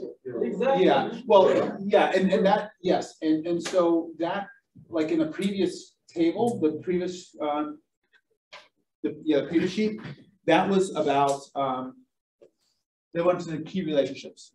Key relationships were the Mets. Okay. So that's that. Any surprises there with the I's? Anything that's missing there for the I's? All right, let's go to the next. No. Well, That's fine. do you have events on there? Events? Well, so. Is that not high up? Well, events is going to show up in a moment when we look at the activities. Okay, all right, Yeah, cool. because the event I consider. Okay, so events is, I'm getting those two. Yeah. Sources and events. Yeah, sources and events. Activities Okay. and sources. Yeah.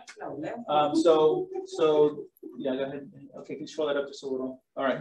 So here, again, you have circle sphere here, demographic farm, and I'll explain that in a moment, and why that I put that there. And again, this isn't right or wrong necessarily. I think there's something to it, but I haven't. It's not like a science around it yet. It's like. It gives people like it gets people thinking, and I think everyone in their gut says, there's something to that. Like I can see that, I understand that, but I haven't, like I'm not a social scientist and I haven't validated this to see that. But again, these folks are warm. They tend to be like a little more cautious to like jump into relationships, but once they get those relationships, they are loyal. They are just they will take a knife for you because they just because they, they're loving people. And so like volunteer work, like, doing lead generation around the volunteer work we do, doing lead generation around the charitable organizations that you're part of, doing lead generation around circle prospecting around, maybe not around a property, but just around a community that you're part of. Maybe it's demographic farming, and demographic farming, the reason I put that there is there's a lady named Megan, and you know who she is, but I don't remember her last name. Megan is an agent, I think, from Chicago, who has this huge business, and she does, and she's an introvert and kind of soft-spoken, but she does client events and client parties. And what she does is, in her case, she has a demographic farm where she's really doing social media and other things to kind of cater to young female professionals. And she'll do client events like hair drying events, or I don't even get this stuff. Hair nail polish events. I don't get it, but it's it works for her, and she builds these relationships and these networks through that. And again, because that relationship, because she's warm with people, she's a trustworthy person, a safe person, safe environment, exactly. So that's why that's there. So this is just a kind of a starting tool. Again, you have this here as a kind of you can think about it. And again, you have a hard copy that has, if you go ahead and hit like an X on all of them, you'll see.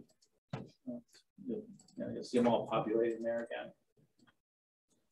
And that's what you're going to get, is something that looks like that. So you can kind of see for yourself or decide for yourself, am I working in an area that probably makes sense for me, or am I doing something that probably doesn't make as much sense for me? So that's that. The next tab, though, starts going into activities, prospecting activities, and marketing activities that are based on your personality type. So could you actually go back to the top, just because I think it'll be easier to see if you just kind of start with the D's again, and just clear out the others. This is kind of cool, right? Mm-hmm. So if you go to the next tab, it actually gives people permission and a freedom to be who they are. Yes. Instead of being pegged in, you need to be prospecting. Who you are. Yeah. And instead of people, because I mean, how many of you maybe have had this experience in Terrell? I'm sure in your role, you're like, you just pick up the phone, call people, start with FSBOs, Expires, circle prospecting. And like, that's not me. Totally nothing. Yeah. Or they look at the top agent and say, what are you doing? And then, that person's a D and you're a C. Yeah. And you're trying to do what they're doing. It's like, this real estate's not for me. It don't work. Exactly. So now all of a sudden we have this new perspective that allows us to, like you said, gives us permission to say, you know what? That might be good for them, but maybe it's not good for me. There is a caveat I'm going to say. And here's the caveat. And this was something I'm glad James brought this up when we did this online. The fastest source of business opportunity is something else is required. FSBOs. Yeah. And in the same way that I had this analogy the other day where I was talking to my wife about this. I said, in the same way that, like with a child, you raise a child, and they can't take care of themselves, and you're having to like get up early. You can't sleep as much as you want. You have to like feed them all the time, and that's what it takes for that child to get to the point where they can survive. And then eventually they start to like take care of themselves, and then you can start focusing on other things. Your business is like your baby. There's things that you're gonna have to do to like get that momentum, get that foundation, to like get it to breathe, get some life into that business. And maybe that is going outside of your comfort zone, and for a period of time it's learning scripts, and you're like, oh man, I hate practicing scripts, or I feel like I'm not good at them, or whatever. Or it's I don't like talking with strangers or making cold calls. And maybe that's part of like the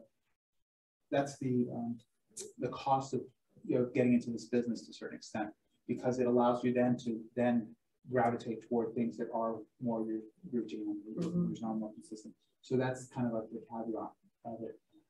In the new business plan, one that I've updated, it kind of shows us, the way I set it up, it basically shows us that like with FSBOs and Expires, you don't have to talk to as many people to get to employment. I mean, not only do you not have to talk to as many FSBOs and Expires to get as many leads, because every FSBO and Expires is basically a lead. You actually get more plans by talking to FSBO and Expires, and that's, I mean, it doesn't all make sense with bold. You know, that's why we were all at least all bold, the original. That's why we were taught to like focus here, because that's where we should go to find the most success. And what I believe is that you know, for a certain period of time, you might find yourself having to do something you don't want to do, so you get to do what you want to do later on. Okay. So that's that part. All right, let's go on to the next tab, please. Is this okay? It's so good. I feel like I have to check in. I've only done this like a handful of times. 11:46. 11:46, half hour ish. We're gonna give you 20 minutes. All right, We're gonna all check in at 12. All right. Keep you All right, good. You're doing great. All right, good. All right, good. All right, so if you just so you know that on the Excel copy, you can't change anything that's in white. I guess in this copy, that's what yeah, it's subject to like different stuff that you use in Excel or in a Google Drive. So here for D's, it talks about activities. You know, these are generally more comfortable with cold calling. You know, it's all business. I'm not nothing personal. If someone hangs up on me, I'm just going on to the next call. Not a big deal. Okay. I'll call back. There you go. There you go. Call me back. I can't quite. Oh, contests, monthly networking events, social media posting, and social media videoing. What I found is with high Ds, I tend to be quick to respond to texts. I don't know that it just seems like part of their. It's like, you know, everything just moves fast for them. And that's what I've seen. So that's why those activities are there. If you scroll down a little bit, the marketing, as far as you know, warm calling is going to be true for everyone. One-to-one meetings is going to be true for everyone as far as activities go. And then if you scroll down, you know, the high Ds, they tend to. Thank you. We'll scroll over to the left a little. So, This is going to be the handout there? I'm sorry? This is in the handout? This is in the handout, yeah. So I'm not gonna go over that because you can't read it anyway. But you know, you see the same tendencies there. Okay. So what this tells me is what I got out of this is that let me start passing these handouts because it's easier for me to explain over the handouts. Oh yeah, you can pass those out. All right, perfect. Thank you. All right, thanks. What you have is like a 19-page handout. The handout is hard copies of parts of what we've gone over, and the handout is when we get to the next part. Let me spend. I think I have a copy here. Oh, perfect. All right, cool. So I have it set up with the headings again. So you got the business page, and then you have in here two things. You have the big why thing that we started with. And then we also have a copy of the economic model, blank copy, so you can kind of do this by hand. And if you don't know how to do it, I'm sure Terrell can show you how to do it. Then the next page is the marketing plan, which is the part we're talking about right now. And you have the lead generation sources, the way it was broken out that we talked about. And then on the back side is where you see I left the top part blank, so you can kind of evaluate you know what your current lead sources are and what your future lead sources are. And then there's the recommended lead sources. And just again, know that just because you know maybe you see something that's not quite in the quadrant, that there are things like circle prospecting that I think is relevant to just about everyone. But that that you have that there. The next thing you have is this page that I have behind me, which shows the recommended prospecting-based activities and marketing enhancing activities. And I hope I didn't forget the one page. Oh, there it is. Okay. Yeah. Okay. And that gets me to the next page. You guys, does everyone see a copy of something that looks like this? It's a 135 basically. Yeah. Okay. So once you've gone through and kind of done a self-analysis of like your personality types and your marketing and activities and prospecting, I created a 135 that I think would make sense for people because again, I mentioned that you're probably not going to talk to people in every lead source the same way. You're probably not going to market to them the same way. The message to a FSBO, this, let me back up a second. This 135, the way it's configured, becomes the who, what, when, where, why, and how of your business. The who being like, who's like, which is the individual lead that I'm going to work with. The where is, where am I going to go find this? Which prospecting, which lead source am I going to go to get that? And that would be something you fill in right here at the very top where it says lead generation source. Okay, that's the where you're going to find that prospect. The how is how am I going to communicate with them? That's going to be your prospecting based activities. Am I going to communicate them by phone, by text, by email, with client events? So if you take a look at the at this sheet here, you're basically going to go down the column there on the left hand side, and you're going to say, okay, well, for expires, I'm going to do cold calling, I'm going to do door knocking, I'm going to do texting, and maybe emailing. So that's your strategy around FSBOs and expires. For Sphere, it's going to be, I'm going to do warm calls, which is your DTT2 system. Well, we'll get to that in a moment. It would be, your face-to-face, might be pop-bys, might be client events. Does that make sense so far? Mm-hmm.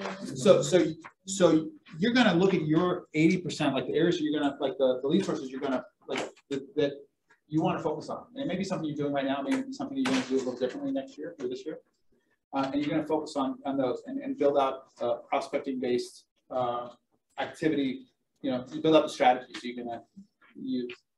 Then the next thing you're going to do is look at the marketing that's going to complement that. So for the FSBOs and expires, or FSBOs, it might be having some sort of like flyers. I don't know how flyers on that list, but I did.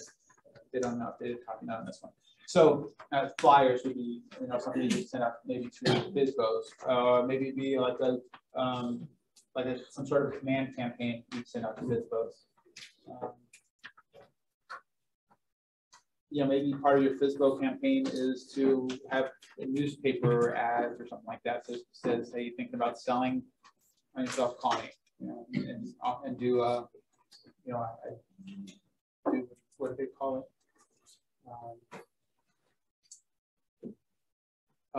iBuyer, like offer iBuyer program, and then, hey, think about selling yourself, call me, and then if they don't use you to iBuy, then they might use you to list or something like that.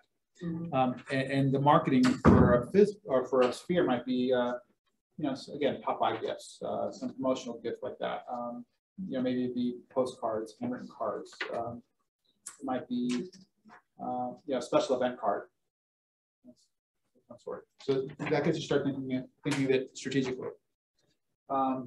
Then the leverage tool, which is the people, tools, and systems that you're going to need to accomplish this. Well, I just mentioned one of them for Sphere, DTD2.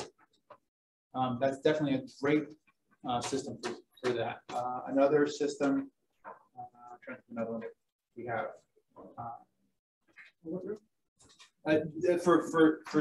For the last column there, for Sphere, like the DTD2 system is a fantastic system for communicating with people, but it's a system. The smart plans. Command is a system. The systems through command and the smart plans. The tools would be KW command. It could be for us. It would be like getting some printing companies so we can send out birthdays. It's AM cards for people, like so we can send out like personalized birthday cards using AM cards to service out there. And then the people would be like me, the folks on my team. There might be a runner. So now I start finding the resources. So and then here so this becomes the who's the specific agent. The where is where am I going to find these agents? That's your lead sources. The how am I going to communicate? That's your prospecting. The what? That's what am I going to send them? That's the marketing part. What am I going to do to communicate with them? The when is the part that we'll get to next, which is having a communication plan, a calendar saying, hey, this is the cycle or the rhythm with which I'm going to talk to people. I'm going to have a client event for Mother's Day, Father's Day, and the 4th of July. And you know, I'm going to do a Christmas thing. I'm going to do a Halloween thing. And you plan that out. So you have this built out so you know what your calendar looks like, the communication calendar. That's the when. And then the why is really not about a why, you know, like my why, like we talked about a big why to start with. It's about their why. Why should they hire you instead of someone else? And that's the value proposition. So people, you know, you're going to need a different value proposition for each target market. So for agents, for example, and it took me a while to figure this out. And again, remember, none of this existed 2 months ago. It's kind of hard for me to remember that because there's so much, like I've been at this so long. None of this is 2 months ago. And my big aha, like on this page recently, was just this whole why part. So like a value proposition for me, like someone, if one of you said, hey, Dan, why should I hire you or refer my clients to you? It's like, it would be, you know, it would, and I'm trying to remember it because I'm still learning it. I just literally wrote it up over the holidays. It was, actually I wrote it up on Monday. It was that you work with someone that's experienced in the community and has attended both 13 times, a member of the ALC, top 5% in their office. I am multilingual. I speak Spanish, Portuguese, and English. I have created this program.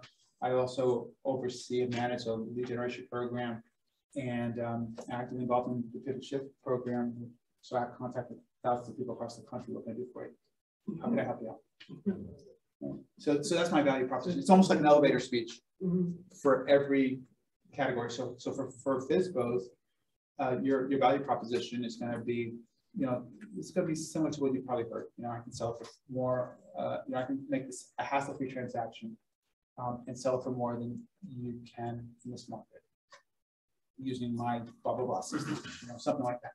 For Expires, it would be like, you know, while other people failed and when the property sold and wanted to, I have this, again, system that I would customize just for you, where I have my why didn't sell program, or, you know, for lack of a better name, why didn't sell program, where I make a customized marketing plan just for you and every client that hires me to make sure your property sells in the time that you want for the most of the market. So it's a slightly different elevator pitch for each one, but just knowing what that is and being aware of that is probably valuable, because then you can, you know, once you know who you are, you can speak to that, you can build on that, you can communicate that out to other people. So that's why this is the who, what, when, where, why, and how, and then the marketing plan or the communication plan is what this calendar was put for on the back here. It's a blank calendar.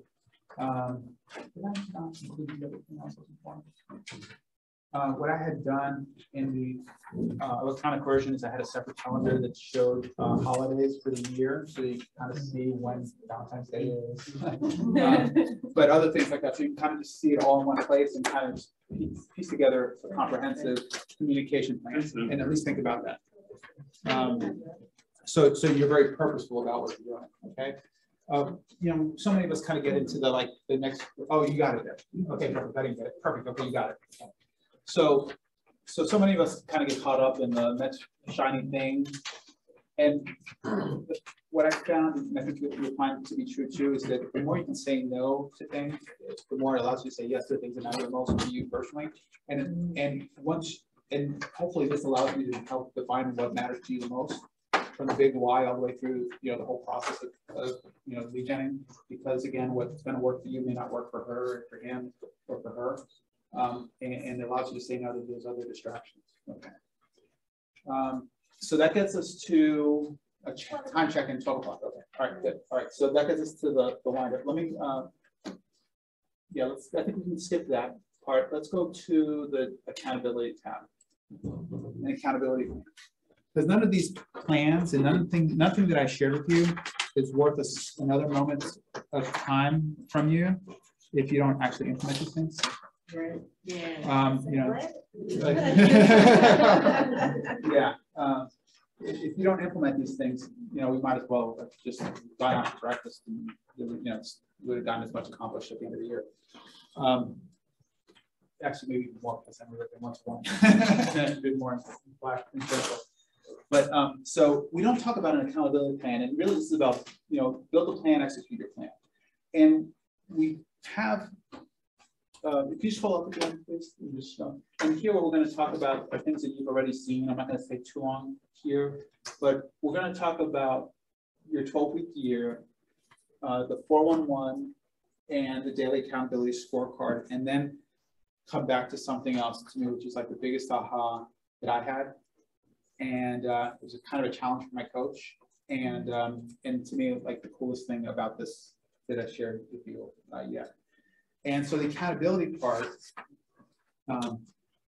starts with was again influenced by the concepts in this book, the 12-week year, and it basically says that a year is too long of a period of time to kind of plan things out. That and of course, there's a time of the year you're like, well, I got plenty of time to get that done later. You don't feel that sense of urgency. But if you kind of look at things in instead of 12 months, 12 weeks, that all of a sudden there's like, hey, I only got 12 weeks, I got this done. There's a sense of urgency, and through that sense of urgency, you have this obligation to get this things accomplished. You can't kick things down the road, and you really need to get on it and have this clarity.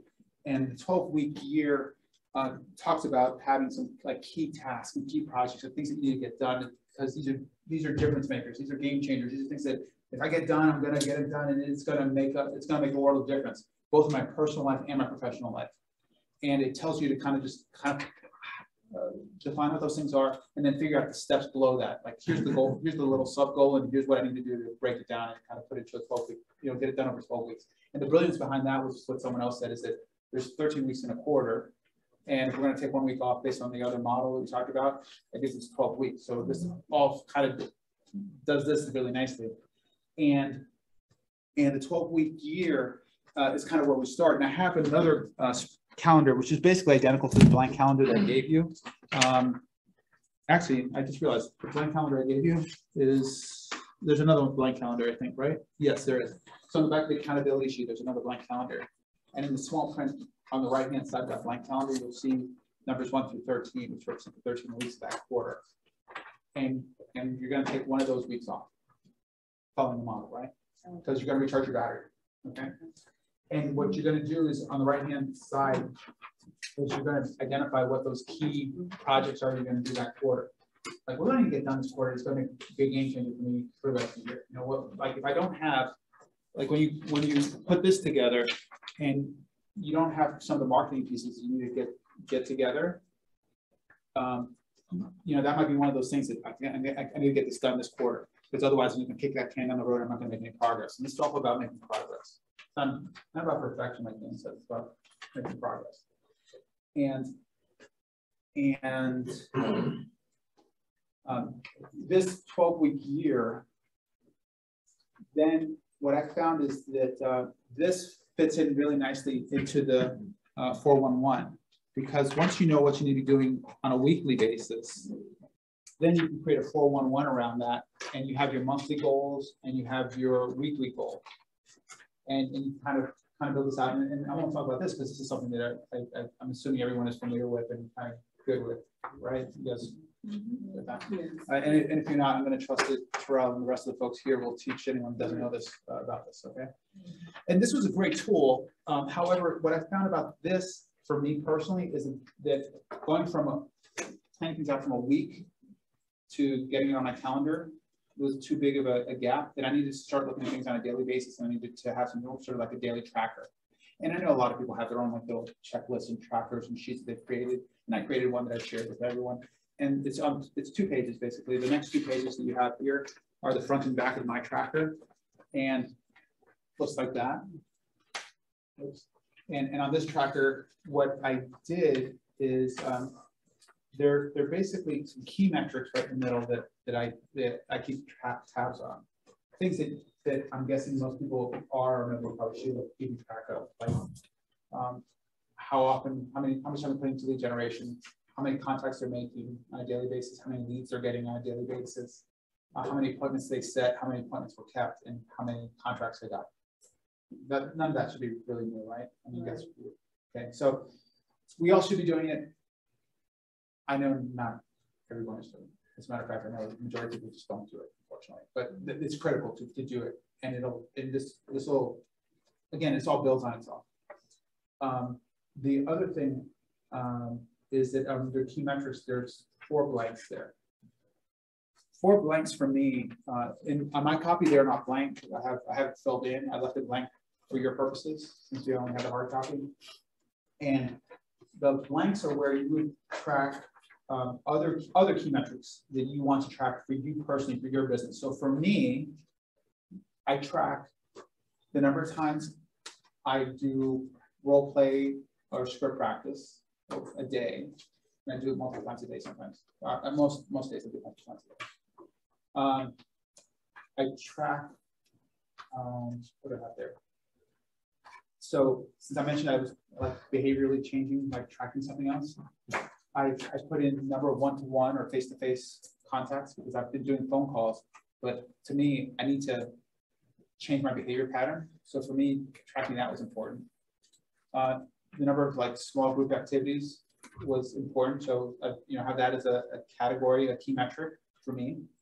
And number of Facebook posts, or number of times I go on Facebook to comment, because that's not part of my behavior pattern. It's not like, not like my wife is like, on there on a regular basis. It just hasn't been something that I personally done, but I see the value in it, the need in it, and feel like there's a lot of impact on it, especially when the power of phone calls is going down and social media is going up. Do you guys all agree with that? Yes. Okay. So that's why that part's blank. That's what the key metrics are. Those are all business metrics. The left side, keystone habits. That's about personal. That's about what you need to do for yourself. I'm trying to find. I don't have it. So that's kind of driven behind the concepts that you would have learned or been exposed to in Bold when they had the daily success habits. You guys remember that in Bold? Another place you might have seen it or heard of it is the Miracle Morning and Savers, like things that you need to do to like fill your soul personally to get you on track. And again, I left that blank. And I have 10 things that like on a daily basis I want to track. I'm just putting a check mark in the box, each day of the week.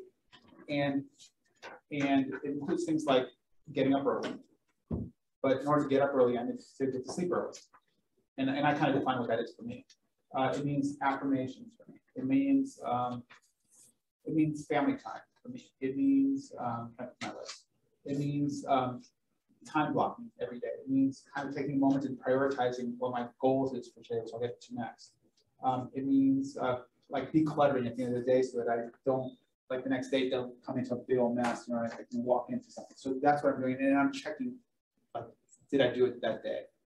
And the value in that is that over time, since and I didn't want to like I could have had a list of like 50 things, and just like, right.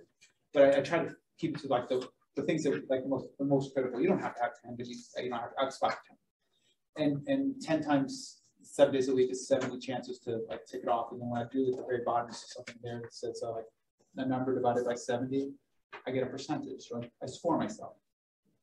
So how well did I do this week? Was it 80% week or was it a 50% week? And I know that when I'm taking care of myself, doing the savers sorts of things and doing that, I'm more energized. I feel better. I'm in the zone. And when I'm not, I'm like, man, I feel like out of it. I'm like out of sorts. Things don't feel right. And it's not too hard for me to go back and say, oh, no wonder I haven't been sleeping or I haven't been exercising or I haven't been like spending time with family or something like that.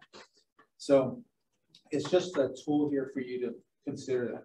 The next thing I have on here is on the right-hand side, those like 7 or 8 boxes that are empty. That's where I put my weekly task for my 411. Because at the very bottom, you see a week number. So this is like week number 1 for me, the 12-week year, and the date.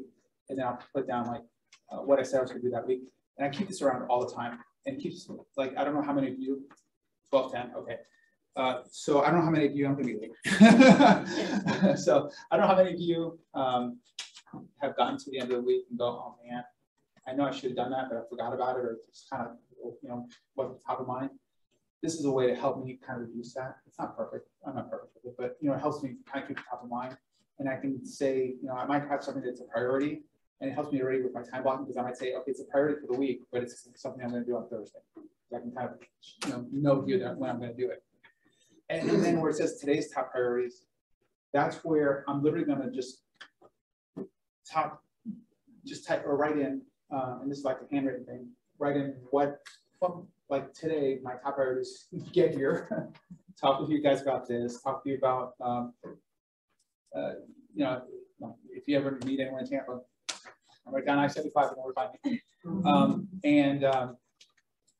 And then get to the other place and go for that. Those are my top priorities. And then I need to get Prim, my assistant, to get something for me, which I need to still share with Terrell, and then I'll ask you to do it. Get that out to you guys. And then what I'll do is when I complete one of those top priorities, like if I do nothing else, but those top priorities, my day is a success. So this is my effectiveness score right there. Kind of like in 12-week year, he talks about this. This is where it inspired it. And I'll score myself, like what percentage of, like, it varies from week to week, how many things I define as like key priorities for the day or for the week. Some weeks it's 30 things, sometimes it's 20 things, sometimes it's 40 things. And I'll just do simple math. I did 30 out of 40, I did 20 out of 40, I did whatever, 25 out of 35.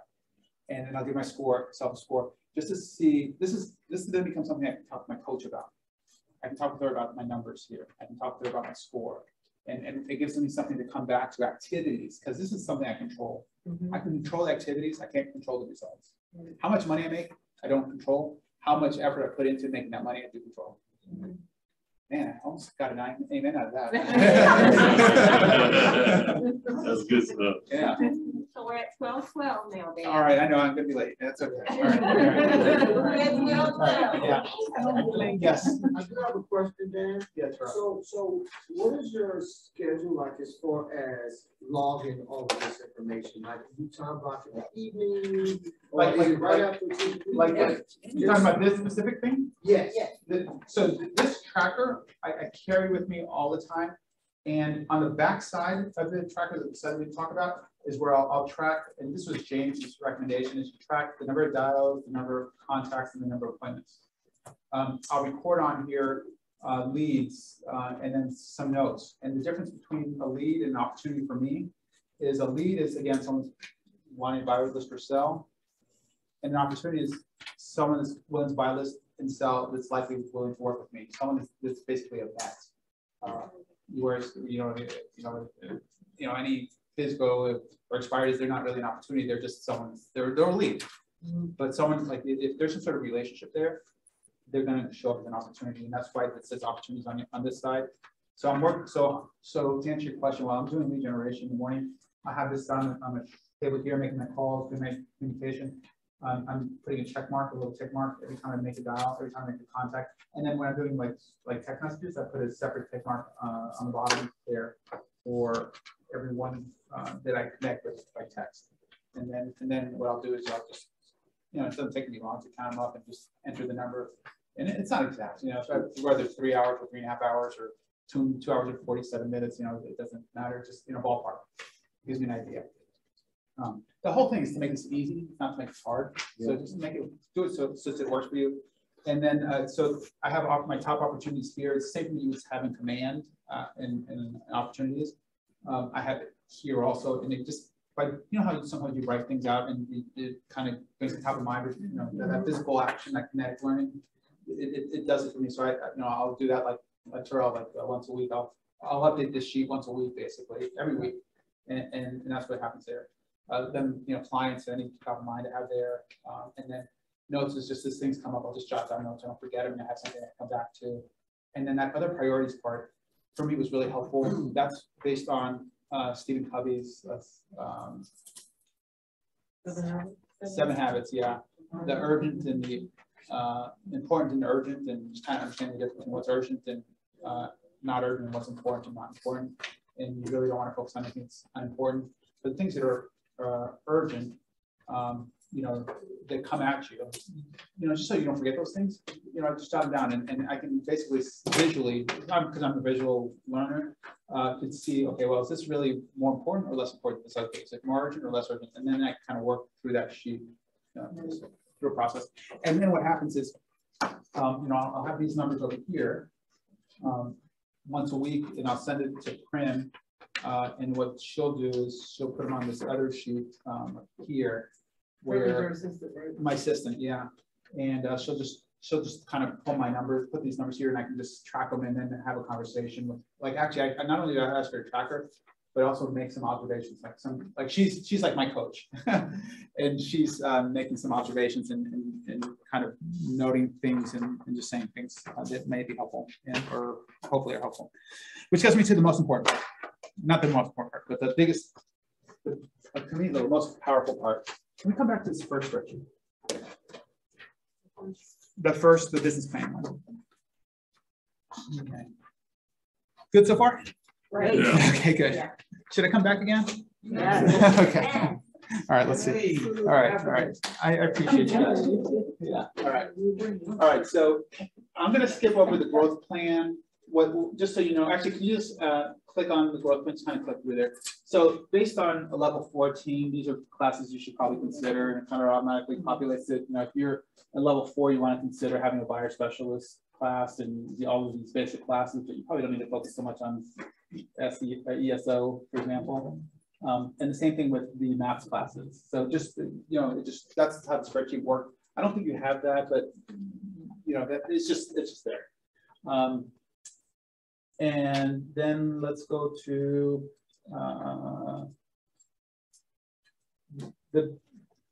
let's just go to that, the accounting model. Okay. All right. Can you clear out everything? I'm going to stand in front of you. Just clear out everything.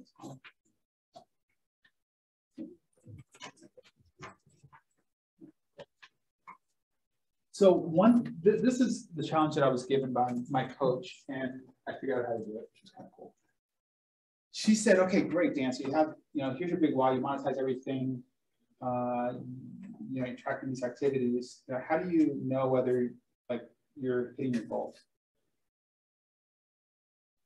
And it took me a while to figure this out, but I finally did it. And the good news is that I can tell you, or Terrell, with your coach, your team leader, productivity coach, with 4 numbers, maybe 6 numbers, but no less than 4 numbers, you can find out whether you're on track to meet your big why goals for the year. And I kind of get goosebumps over that too, because I never thought about that. And it's just so simple. Like this, I think, like nothing that I share with you is like new, but it's like seeing it from a different perspective. I think it's like eye-opening. It's refreshing. There's an awareness around things. And what I found is, could you scroll down to the bottom for a moment? And there's a 2 there. There's a 2. And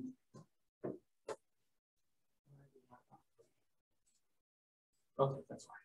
Okay. All right. Do you see what's going down? Okay, perfect. Okay. All right, so if you scroll back up. Okay. So based on everything we input at the very beginning, we know that in order to live a life worth living, we kind of math, figure out how much money we need to make. Based on that, we know how many appointments we need to go on, how many listings we need to get, how many closings we need to have. We now know how we're going to go about finding that business for a marketing plan, how frequently we're going to communicate with them using the communication plan, how we're going to just stay on top of it, get the results we want through having that accountability plan. Now we're going to go full circle. And we said that that in order to, on a monthly basis, in order to get to our goal, in this example, we need to have this GCI on a monthly basis. We know the cost of goods sold are 30% based on the budget model, unless we change that, okay? And this update's here also on that. So that tells us that of this amount, this is cost of goods sold, which means that our, what I call it, gross profits is $40,000. Here's kind of the cool thing. My KW, I'm going to read that much later, but it's worthwhile. Okay, this is my document. This is my business plan.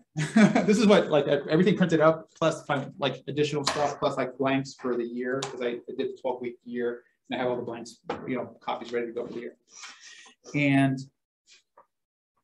in my KW, hope I can find it quickly.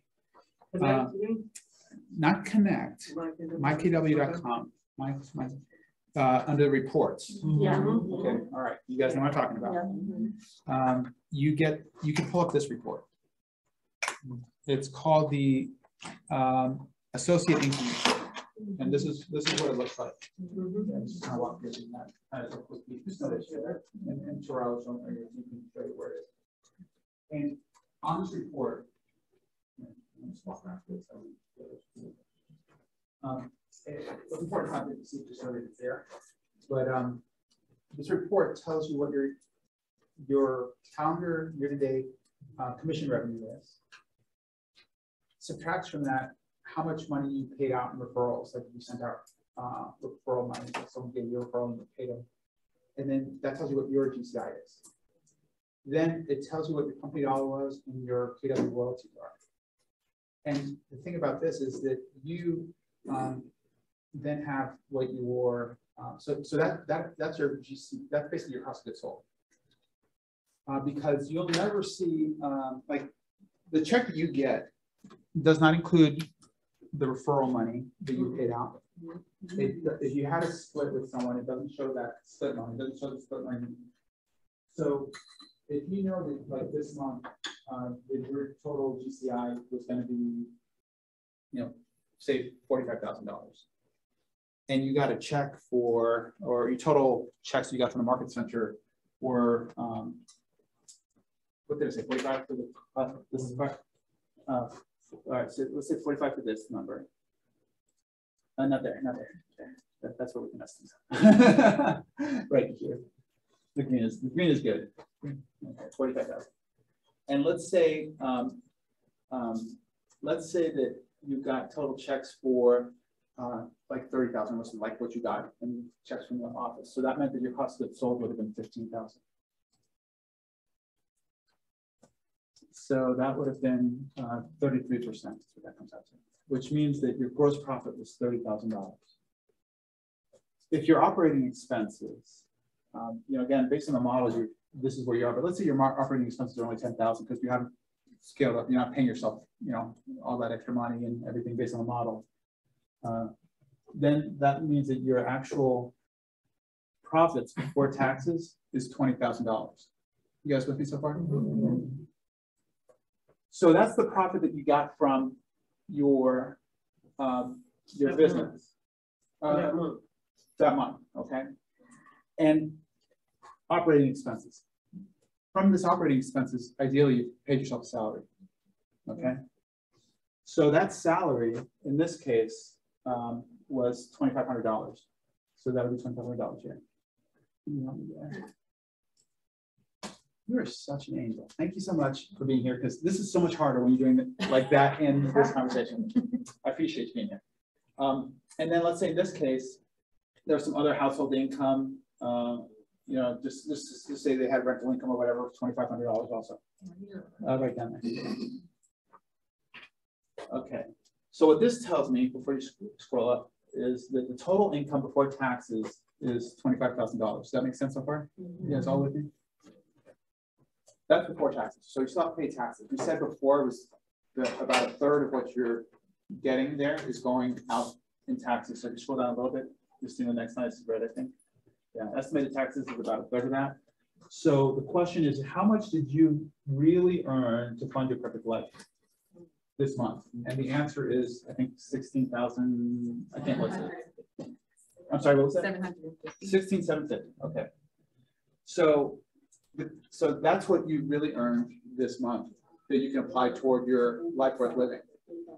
Okay. So now, if you scroll down just a little bit, you have what it costs to live this month, or what it costs for you to live today, which is basically all the housing and everything else. This comes from the first sheet. And in this case, it was going to be $10,000 a month.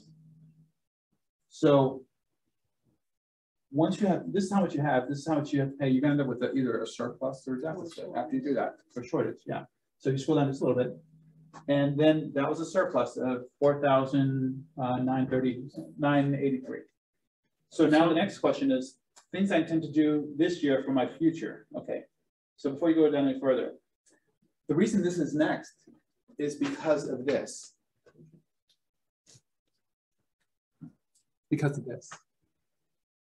The reason why you invest in yourself next is because you can start getting money to work for you. And you don't have to, can you just go back up here? The more money you get to work, or money you get to work for you, the more you have here, the less you have to have here that you're working for yourself. Or the less that someone else has to be working because it's like household income. Because the money's working for you and it's passive. Well, yes, because this is other household income, which is like rental income, like like stocks that spit off dividends or something like that. So now you have money working for you. Do you see the power over like 20 or 30 years of how just, you know, if you think of it that way and just get that money working for you? So, I'm sorry, is that my phone? Yeah. That's my alarm. That's my, yeah.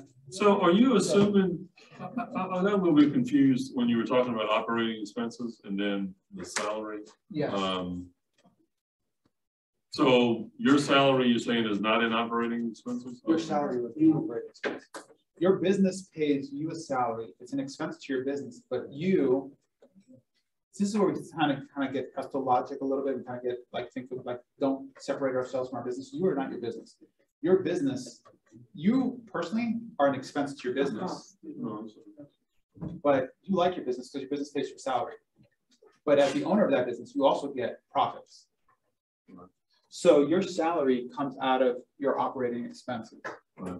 And then at the end so of that, what's the 2,500 right there?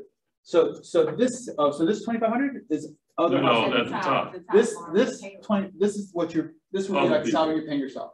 Yeah. Myself? I thought it was an operating expense. Yeah, but you're taking yourself out of the business. You think of yourself. Okay, let's say you don't own a business, but you're working for me, and I pay you well.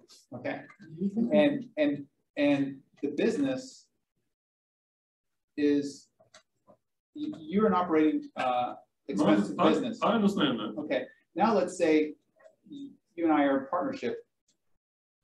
You still are getting that same money, but that business is still an expense to the business. But you're still getting that money. So we're still two separate entities. We're still two separate, you know. Yeah, but what I'm saying is, it seems like you're double counting, is what I'm saying. No, actually, it's not a double counting. It's actually the opposite. Because I'm saying you're either paying me a salary and it's on this line, or it's in operating expenses. I don't can't be in both.